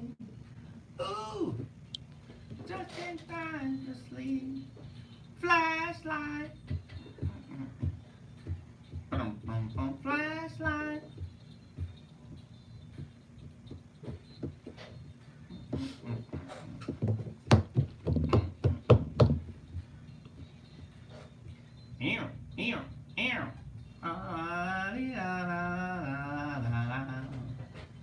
Get down, down. Flashlight. Your light. Stop line. You are tuned into Talk Chicago 1690 AM. I'm your host, Maze Jackson. Got my man Ty Stroger in the building, and we are. I gave that to my brother for Christmas. What? You gave Flashlight? Yep, this album, the 1978 Mothership Connection. Flashlight. I used to like that song. Hey, y'all, it is the WVON Morning Show. Y'all know how we do at the top of the hour. Gotta say what's up to the WVON Morning Show team. What's up to Annette Flournoy in the newsroom? What's up to my man Titus? He's on the wheels, as well as my super producer, Miss Sonia Tompkins. That voice you hear in the background is my co-host, former Cook County Board President Ty Stroger, y'all. And we are, we've been talking black all morning, but let me do this. While we talk black, because that's what we do here. And sometimes we talk about some of the things that are wrong, but let's talk about some of the great things that are right. Now, let me tell you what. It's not all bad. Gloomy. But and can I say this? I don't even think this conversation was dark and gloomy. I think this conversation is one of the what I call needed conversations in our community. I'm not mad at our elected officials. I just think they need to have a paradigm shift. They need to look around and see these people that's sitting next to you ain't necessarily for you. And when they have, all you need to do is look at Tony Preckwinkle. That's all you need to do to understand that they don't love you. How do you say that? We don't love you. But you know what? Edgar Allan Poe had a story. Did you reference Edgar Allan Poe? Yeah, I think it was The Red Death. Okay. And it's about a group. They're having a party while the Black Plague is going on. And they're having a party and having a good time. And they think everything is great because they're rich and they got money. But the Black Death is actually in the room with them. So, in a way, what it was talking about is sometimes we don't understand that there's death and destruction right around us as we think we've made it. Right, and it's like... And it's going to get you, too. Yeah, and it's the white guy with the credit card. I'm just telling you. It's like, they be like, you want to go to dinner tonight? Sure. Right. How many times... Let me ask you a question. This is the thing I would ask the black legislators. How many times have you sat down at one of them big old long tables for dinner? Because when it's the big long table, that means they really need y'all's support. And how many times have you had to sit at that long table and the person at the head of the table that was talking was black? Then I want you to think about how many times you sat at that long table and the person that was black paid the bill. Right? See, if you don't give... Rare. Exactly. I've been at those tables. And right. And I've been at those tables too. And I'm here to tell you that it's very rare. And black people, you got to see that.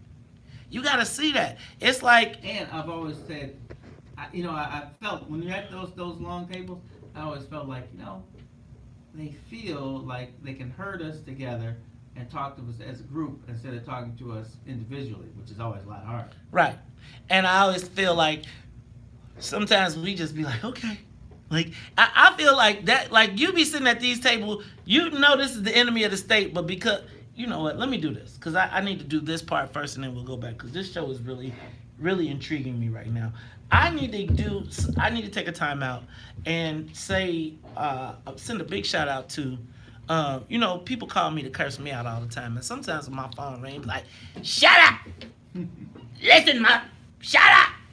And I know that when that call comes, that is usually Dr. Conrad Worrell. And Dr. Conrad Worrell, he, up in his old age, he has gotten a little crotchety. So, but he can call up, and you know how the old guys, when they get crotchety, they don't want to call you and talk to you. They want to call you and tell you what you got to do. I got time to talk to you and hear all your BS, Maze. What I need for you to do is highlight some of the great things we're doing over at the Black United Fund of Illinois. And so here on the phone with us today is Carolyn Day. She is the executive director of the Black United Fund. And guess what? She just on Monday, was that yesterday? Monday, They embarked on 30 young people leaving the city of Chicago and embarking on an HBCU college tour. And here to tell us a little bit about it is Miss Carolyn Day. Carolyn, welcome to the WVON Morning Show. Good morning, Maze. Thank you so much for taking the time to speak with us. We just wanted to let people know that Buffy has underwritten through the Upward Bound program, has underwritten for 30 Chicago public school students to attend historical Black colleges and experience life outside of the community, to just get a glimpse into their future. More so that more than 50% of those students were African American males. And in the South Shore area, there's been so much news along the 71st Street corridor that we just wanted to let people know what's happening with our good students and how they are embarking and just stepping up to the challenge to experience post-secondary options and an introduction to social responsibility. I'd like to know where they're going. Right, what schools?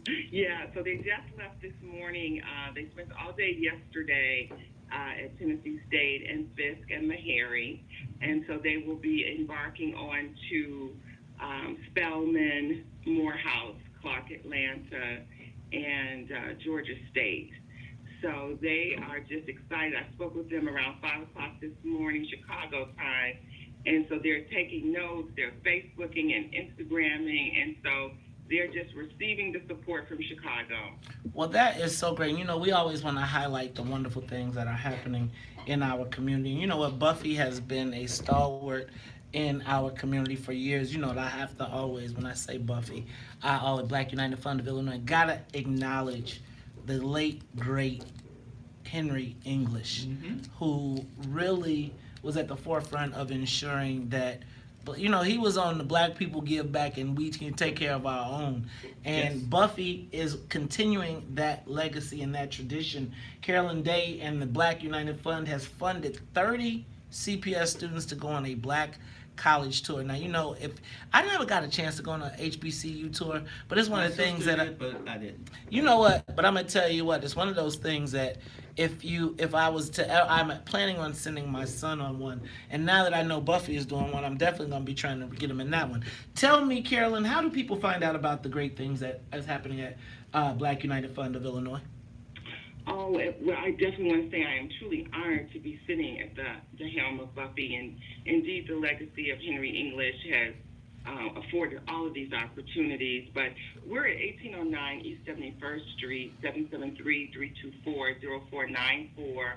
Our Upward Bound program is headed by Samik Robinson. And, of course, you can always reach us at Buffy, www.buffy.org. So thank you again, Maze. We really appreciate it. We love Dr. Worrell, founders Bernard Williams, Dr. Bob Stark, and then we have Greg Hinton that will be coming along shortly. You'll be hearing from him soon in the near future. All right. Thank you, Carolyn. Well, we appreciate it, and I look forward to hearing back. I want to see the pictures, so I'm going to go to Facebook and see if I can catch the pictures from these young people. Hey, y'all, Carolyn Day, she is with Black United Fund. She's the new executive director, just letting us know about the college tour. When we come back, you know what? They are talking about reparations in South Africa. They're taking the land back from the white folks. The problem is, do the kids want it? They don't even know what to do with it. It's the Talk of Chicago. We'll be back after traffic and the weather. Morning Show with Maze Jackson coming up on the Talk of Chicago, 1690 WVON. Maze, you know what Henry English did? You know the government. I know the county. I'm assuming the state does the same thing. They have a list of organizations you can give money to in the year and just have it taken out of your paycheck. And he got the Black United Fund of Illinois put on that list, so that's a good thing. One thing, I could look at that list and I could say, I'm looking for something black. And Black United Fund. And that's exactly right. It worked perfect. I know my wife was doing the same thing. So it's our way of giving a little something. You don't even think about it. It comes right out of your paycheck. We need more things, though. And it really goes back to what we're talking about. We need our elected officials to realize that sometimes the good life has to change a little bit. It's not like the good life will truly change, because in the end, they need you more than you need them. I think that's one of the things that our elected officials never quite understand, is that when you are a locally elected person, if you've got anything going on, you should have the ability to be reelected in your own neighborhood, especially in a position where you're a legislator and the things you do affect a wide group. And once you get in, people start to see your name and recognize you. So you can make a little noise. And as I always say, man, if the people complain that the white guy's going to come and knock them out, you deserve to get knocked out there. If you can't hold your own space within, 5 blocks that way and 5 blocks that way, then you deserve to get knocked out. You need to be able to fight and not worry about what that guy's going to do. And so the key is to keep all the Negroes poor enough. See, the part of the reason they don't want no black business people to be really, so pay attention, and this is what I would tell you. We are often used as cannon fodder. They don't bring dangerous black people who are going to make big fights. They don't bring people that are going to make the situation uncomfortable for elected officials. And oftentimes, the job is to then go find advocacy groups and advocacy issues that will further the cause of a specific group that may not be concerned with black people's interests. They may need black people. And so I often say, who are the people that you don't meet? Who are the people that you don't meet and the people that you don't see? Who are the people that pay for it? Where do the funds come from to fund the activities? And at the ownership or board level, are there black people in the decision-making process? So, if all of the advocates are black, but all of the people making money are white, then there's a problem, right? If there's no, that's the problem. And I think that what has happened is black people have fallen into all the non-financial roles. And like when the lineup comes, they say, okay, white lobbyist, check.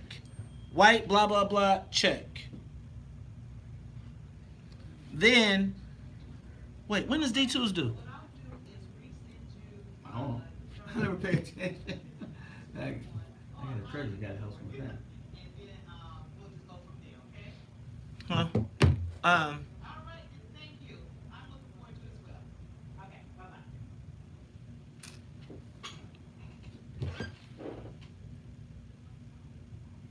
Anyway,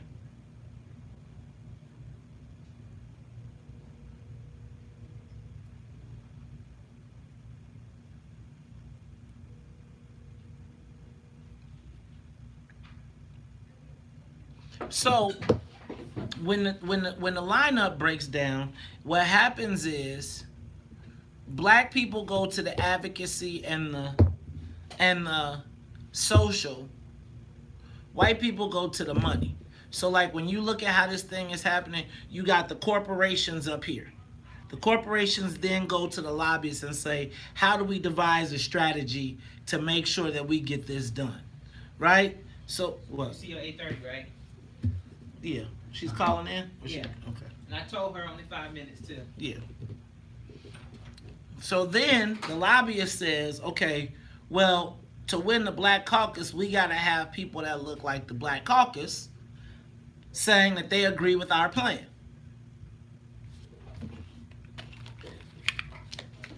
But they don't say we got to have a black lobbyist to sell the plan. They be like, white people, black folks, we'll sell the plan. Y'all just do y'all part to help us get the plan sold. Yeah, I mean, you literally have to say, I want to see somebody who looks like me. I just don't see enough people who look like me. Because that's what they did in the old days. That's how they got black people who look like them.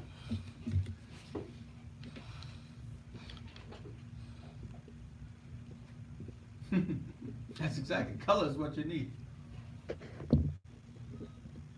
Woo, I love this song. This was a great, this was a good show. I started liking it.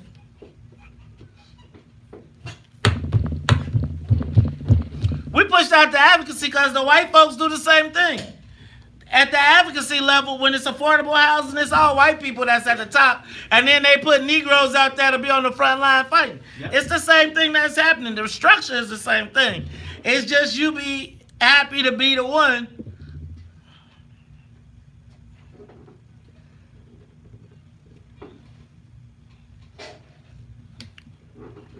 You are tuned in to the Talk of Chicago, 1690 AM. I'm your host, Maze Jackson. Got my man, Todd Stroger. And Todd, you know what? We are moving on to our next topic.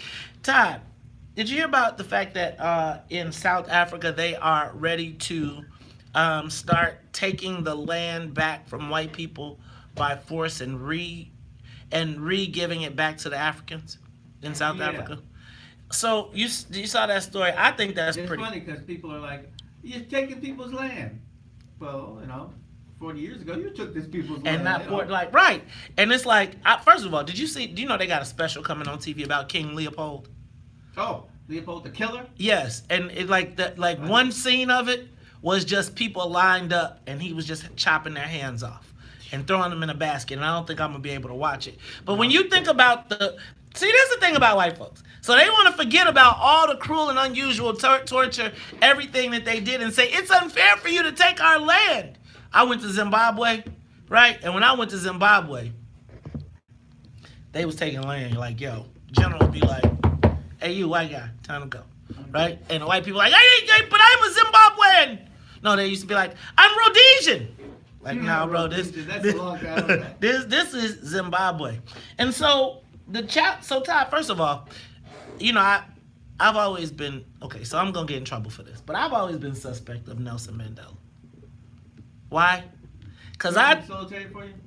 Too conciliatory for you? Yes, I believe that, so what was happening in sub-Saharan Africa was all the black people was looking around saying, hold on, we got the numbers around here. These white folks has got us all in a box and we can run this. Now, there's two ways to deal with this. There's violent revolution, which a lot of the sub-Saharan African countries took. And then I think as South Africa saw it happening, they was like, uh-oh, we cannot let this happen, because in all the other countries, the black people took the guns, the weapons, they took everything. Mm-hmm. In South Africa, the South Africans said, hold on, we got too much structure going on here. Let us find a safe black man, a symbol who will calm the masses and they will not kill us all for what we have done to them. Remember, you used to watch them apartheid stories? You'd be like, man. Yeah, but you know what, though? I was talking to Prince Asiel about healthcare in Africa. He was working, trying to upgrade the system. And what he said was, or what we found out was, South Africa is like the only really country that has a solid healthcare system. And I would say it's only because they didn't have that tumultuous uprising where you destroyed half the country. Well, I'm gonna say this. I think that the reason that they got a healthcare system is because they kept the white folks in place. And everywhere else, the white people destabilized everything, because the smartest people in Africa are doctors, lawyers, everything. They got everything we got. So I'm going to say this time. What I felt was that they chose Nelson Mandela because he said, y'all, we'll be free, but we don't want the guns. Y'all keep the nuclear weapons. So you say, I want to take over the country, but you keep the guns. Well, that doesn't work very well. And so now, and I feel like he also, like if Winnie would have been there, Winnie would have been like, let's cut all their heads off. Winnie would have been killing white folks left and right. So they went and got a guy who had been in jail for 50 years, pounding rocks, said, you want a little, hey man, you get out of here. I feel like it was one of them things where, you could have opened the door, he would have stayed.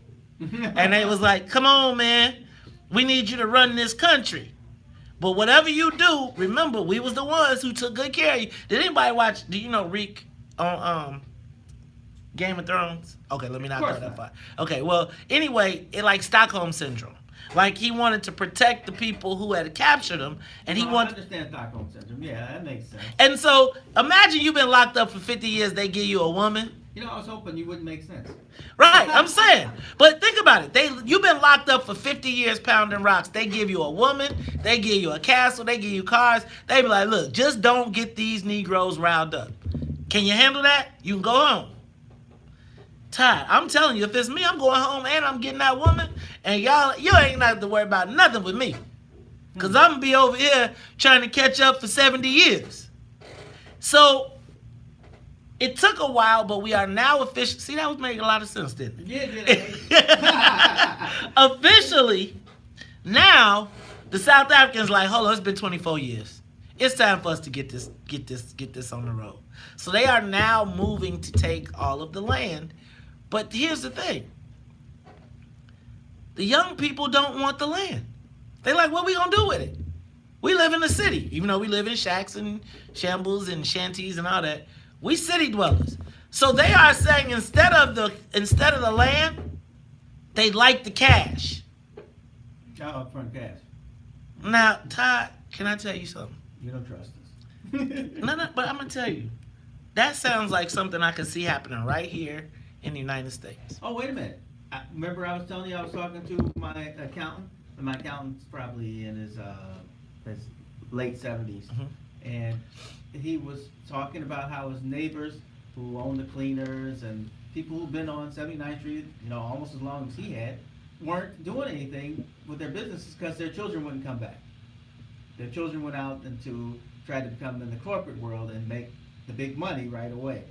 I think it's the same kind of thing that you're talking about. And so now, here we are, South Africa, all the land, diamonds, all that good stuff. And the young people are like, what you want us to do with that land? Todd, I'm saying if the United States offered us 40 acres and a Cadillac, I'd take it. I'd take it. You know what I can do with 40 acres? But do you know what somebody, I think they could sell, I think a lot of people would take the cash out option. They'll take the car and cash, and in 2 years they'll be poor again.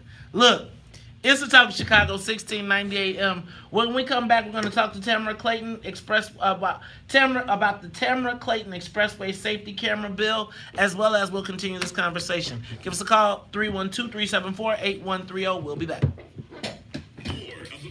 But like I'm saying, seriously, you've been locked up for 50 years. 50! They tried out the Jet Beauty of the Week. They give you steak and lobster. They show you some of them South African prawns. This is all you, bro. We gonna put you in that big old castle, and you gonna be the boss of everybody. You wanna come out that cage now? You sure about this, boss? For me? I'm saying, Ty, I'm not trying to be like I would have been that strong. That's why Winnie was like, who the hell are you? Oh, they done turned you. Yeah. Winnie was around there putting 50 years, bro. You are institutionalized. I don't care how much rebel you got in you, cause who you fighting at 70 after pounding rocks? You trying to pound old girl and be done. That changes your outlook on life for sure. I mean, and it's it's understood. You are going to be a different person after 50 years. And I even understand the Stockholm syndrome. There is something to that.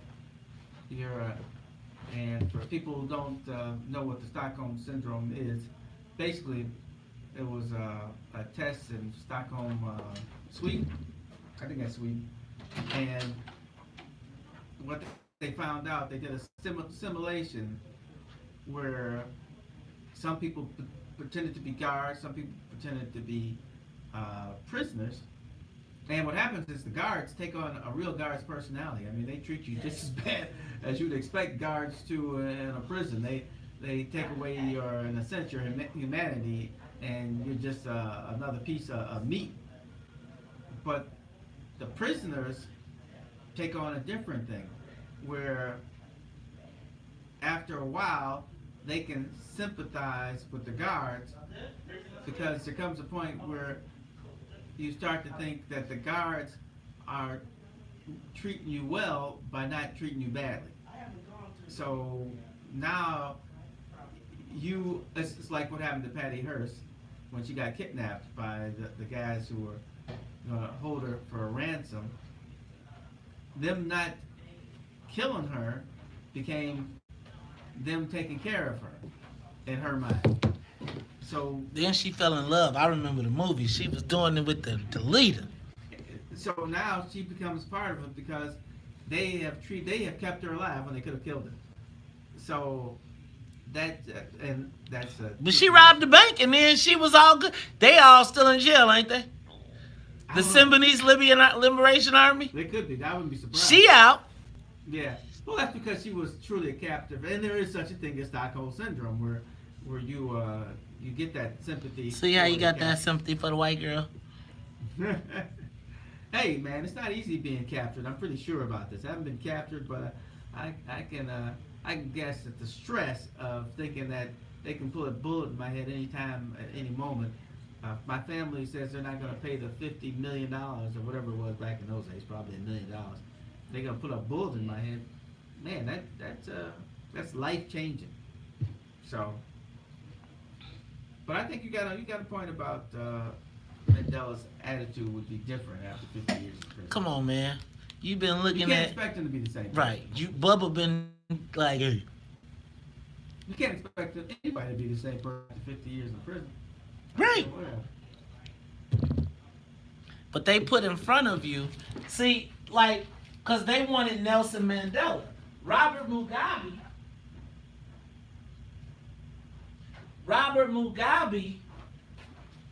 they didn't want no Robert Mugabes. Robert Mugabe was like, look, we ain't got the weapons, but we got way more bodies, so this is going to be a war of attrition. And guess what? They straight went and killed. They was like, they had violent revolution.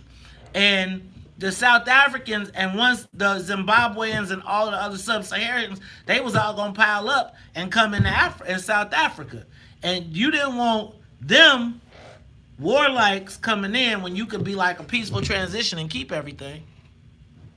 right.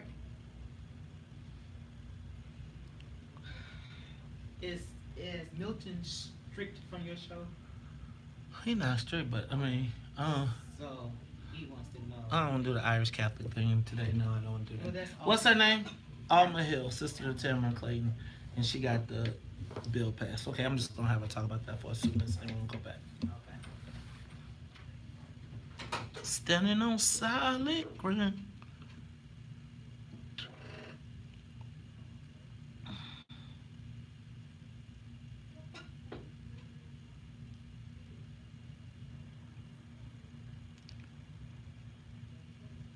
Where the money be at? Where the white woman at? So it's funny because I be looking at. I just want to point out to everybody that the WVON morning show is a great resource, and sometimes when you use the resource, you should put back with the resource, right? It's like, I just think that, like, so one of the things I always think is that, you know, like when people connect the dots and they don't, y'all gonna learn. Y'all gonna learn I do this. I didn't just start this.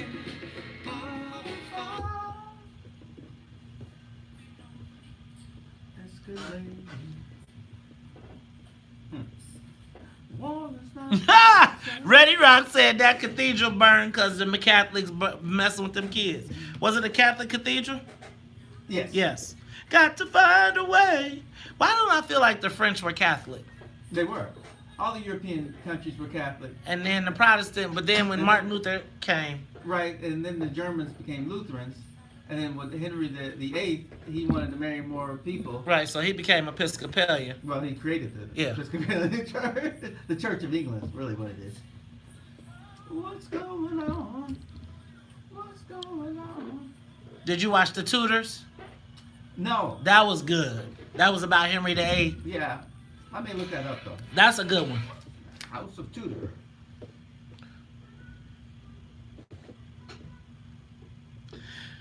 You are tuned into the Talk Chicago 1690 AM. I'm your host, Maze Jackson. Got my man, Ty Stroger, in here. And y'all, you know what?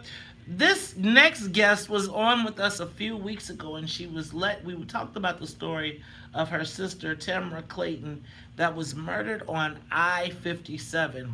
And she came to talk to us about really the shootings that were happening on the expressway, and then what could be done to help prevent them, or to do some expressway shooting prevention. Well, back to talk to us about the Tamara Clayton Expressway Safety Camera Act is her sister, Alma Hill, to tell us what's been going on. Alma, welcome back to the WVON Morning Show. Good morning. Thank you for having me. I appreciate this. Well, we are glad to have you back. So it seems like, so refresh our listeners, tell them the story of what happened. Well, February 4th, my sister was driving to work. She worked for the United States Postal Service. And she was just on I-57, and she was killed by multiple gunshots, riddled her car. And no one saw it because there was only live feed streaming cameras, not recordable, not readable cameras. And from there, I was introduced, I in fact introduced myself to State Representative Thaddeus Jones, who just by chance had written a bill in November, submitted it, and it was on its first read second read, and then following it, I was down at Springfield with a group of people, where in fact it was passed 109 votes to 0, which is outstanding. Which means exactly what does the Tamara Clayton Expressway Safety Camera Act do specifically? Well, we will be coming into the 21st century.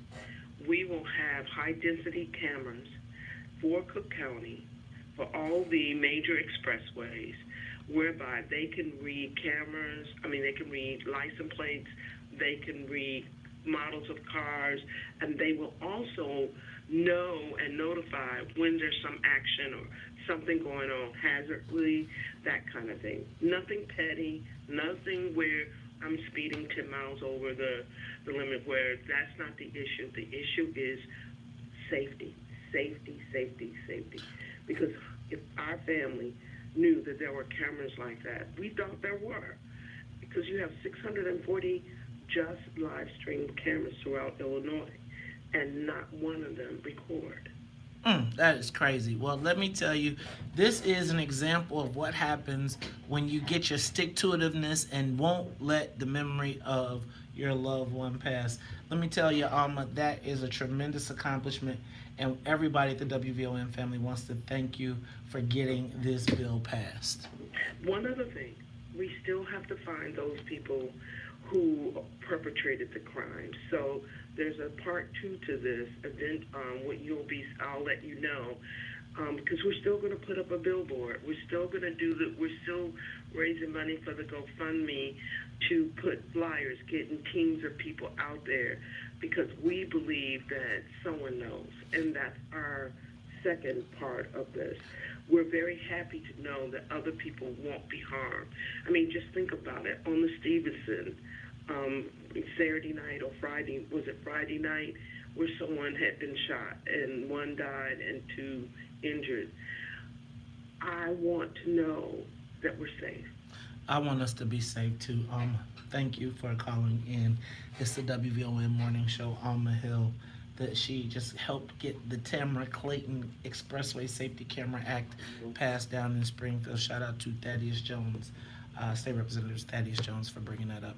Thank you for being with us. It's the Talk of Chicago, 1690 AM. All right, y'all, let's go back to, I want to put this on the table. I want to put black first on the table. Guys, it seems to me, and I've heard this from Mike, I've heard this from Charles, it seems as though we have a problem in our community saying, doing, and thinking black first. I think that whether it is when we see each other on the streets, whether it is when we go down and we talk about legislation. It's when we talk about ourselves in the perspective of our struggle. I feel like we need to add someone to it to get credibility. Right? So, like Todd, when you were saying the only way it's going to count is if we see it through the eyes of white people.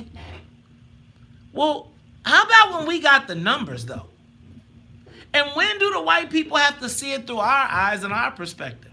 Right. You know, I was thinking, so think about this Transgender Act passed about getting MAP grants and undocumented getting MAP grants. But at the same time, punch me in the stomach, Mary Flowers couldn't get her ban the box for higher education passed. Mm-hmm.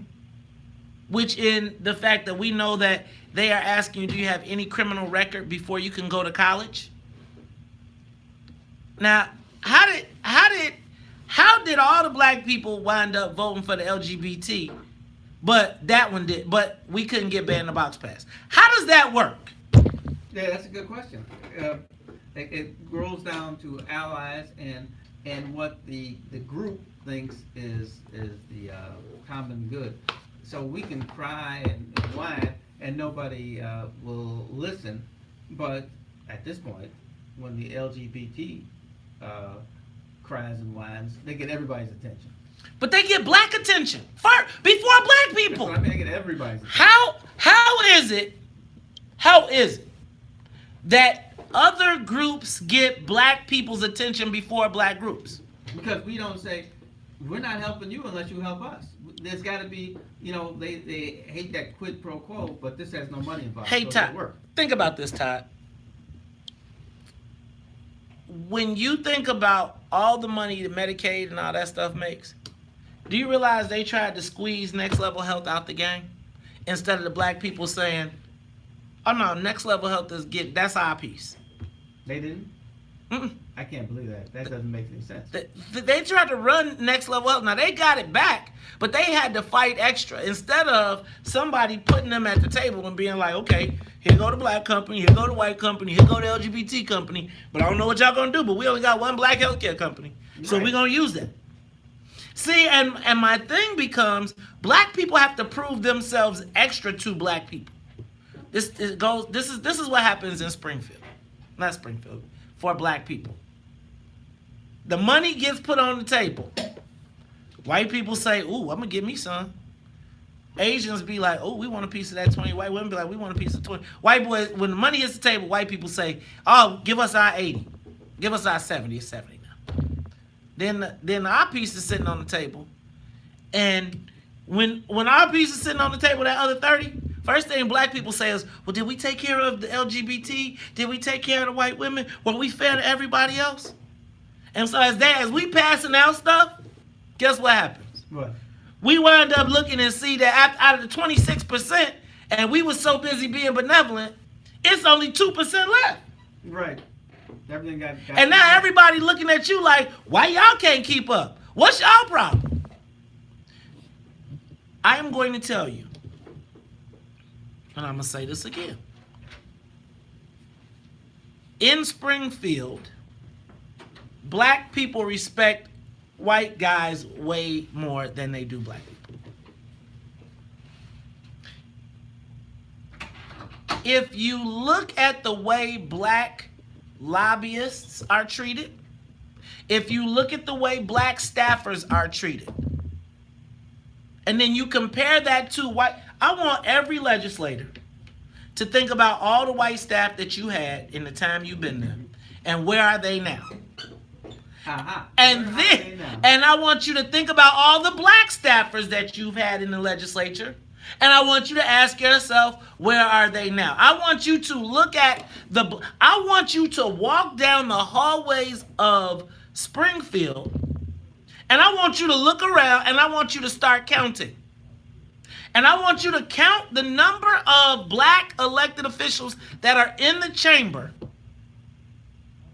And then I want you to proportionally compare that to the number of black people that are walking around in Springfield, that are lobbying, that are making money. That I want you to look at the math, and I want you to see how many How many wealthy white guys have you had dinner with in the last month? How many black people have hit the ceiling right after they started their business? Right. They haven't Think gotten about this. anywhere. White kids leave their job in Springfield and think about this. The white guys who got in trouble for sexual harassment are doing better now than they did before. Mm-hmm. Y'all, we'll be back after traffic and the weather. More of the morning show with Maze Jackson coming up on the Talk of Chicago, 1690 WVON. Yeah, you know, I was going to lobby after I left the county. I talked to a few people, but there was a roadblock in my way, and I just say it was probably Pat Quinn, because I couldn't tell you exactly who it was. But it was like, no, he can't do it. And I don't think it was Madigan, because I actually talked to Madigan, and he had no problem with me. And I've never found Madigan to lie. But if he had a problem with you, you know what he'd say? No, I got a problem with you. No, he won't. No, he will. He'll tell you. He'll say... Or he'll just be quiet, and he'll let you die on the vine.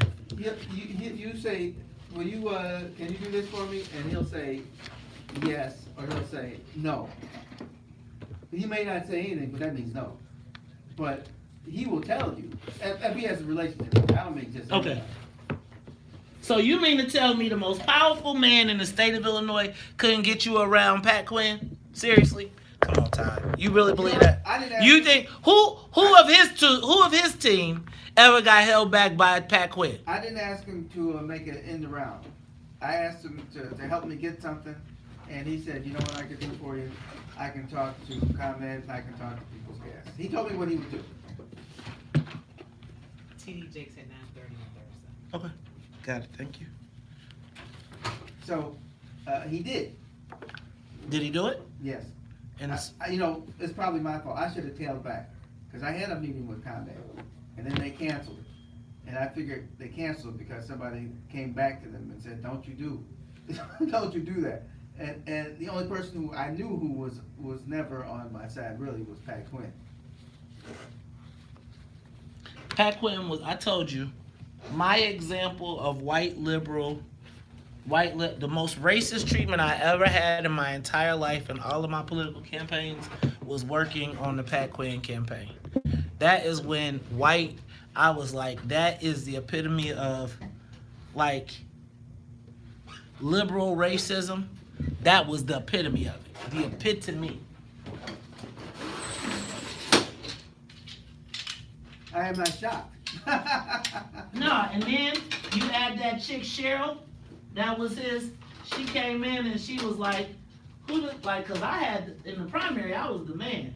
But she was like, who does that Negro think he is? He brought his downstate girl up, but then it was all a mess, cause, you know, I ain't gonna put all the business out there, but, you know, that was the girlfriend until she was the downstate girlfriend. Till he came up and found he liked sisters. She came up here and found out. Oh, really? Right. Oh, that was hilarious. No, you're not going to that one.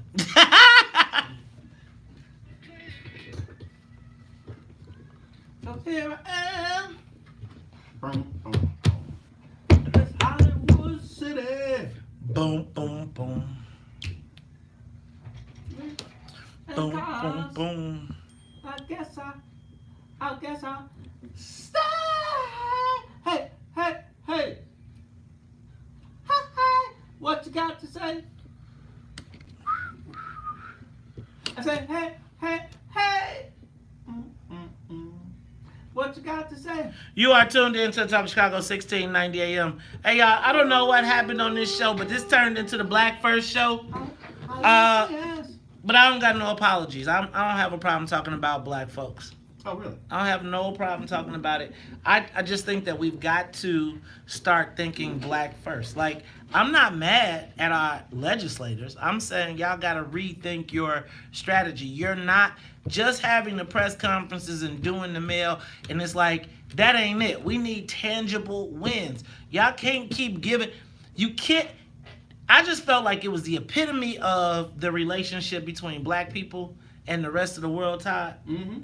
When you saw that the LGBT transgenders got guaranteed and the undocumented got guaranteed rights to scholarships, but to go to school so they could continue their education, and the black people couldn't get the ban the box on the college education. Now maybe it was felony you couldn't, but they couldn't get it done. Right. And to see that the Black Caucus has 20 members and the Latino Caucus has 6, to be talking about equality or not equity in legalization of cannabis, and a leader of the Black Caucus comes and says, well, we gonna get okie doke. I'm like, what's your job? Your job is to make sure we don't get okie doke. Yeah. And I feel like it was the epitome of where we're at. Like, y'all forgot y'all job is not to be, them white folks, they go back to, let me tell you, them white folks, them environmentalists, them all them other people, they go back to their neighborhoods and be like, well, we got them Negroes. Glad they didn't ask for nothing for their own people. Mm-hmm. Let's go to the phone lines. Mr. Green, you're on Talk Chicago, 1690. Mr. Green is gone. Let's go to Randy. Mr. Green wanted to know what I was going to do with my 40 acres. Depending on how much money they give, I take the acres and I'm going to plant trees. Plant trees.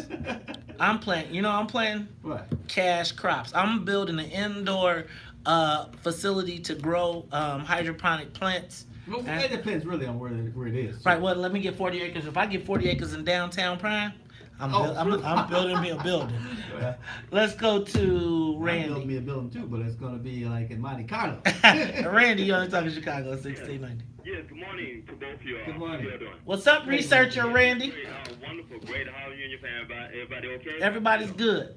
Good, very good. You got 1 minute. I agree with your black person. I agree with that. I agree. I know about Zimbabwe. And Robert Mugabe, I think he did a tremendous job, and he had a tough struggle. And as a matter of fact, read a book from the Barrel of a Gun by Dr. Gerald Horne, well-known historian who's written over 37 books. Dr. Gerald Horne. He wrote the book, The Dealing with Zimbabwe and the Gun, and the reason why Robert Mugabe had to do what he had to do. But I wanted to kind of comment also on the point that you made about the state legislature. I totally agree with you. As a matter of fact, I'm going to give you a quick example. There was a state legislator back in 2006 that asked me and several other people to help him to get reelected. Right? We helped. I brought several people. We got the person reelected, but couldn't get anything from this particular state legislator who just retired back in 2017.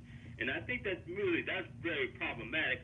And it's very disturbing when you try to sit along with a state representative who have informed that there were some issues going on at the University of Illinois, and you couldn't really get them to move on stuff, and they kept procrastinating and doing stuff, and that is a real issue with many of our people. And I think that many of our people have internalized the white experience of racism and stuff, institutional privilege that have been fed to them over the years, and they feel they have agreed with their inferior status, and I think that's one of the problems. Many of our people have some kind of psychological, emotional issue as it relates to addressing issues relevant to our community, and that really is I think the main problem. Randy, I agree with you, Randy. I think that it is. I think we do have an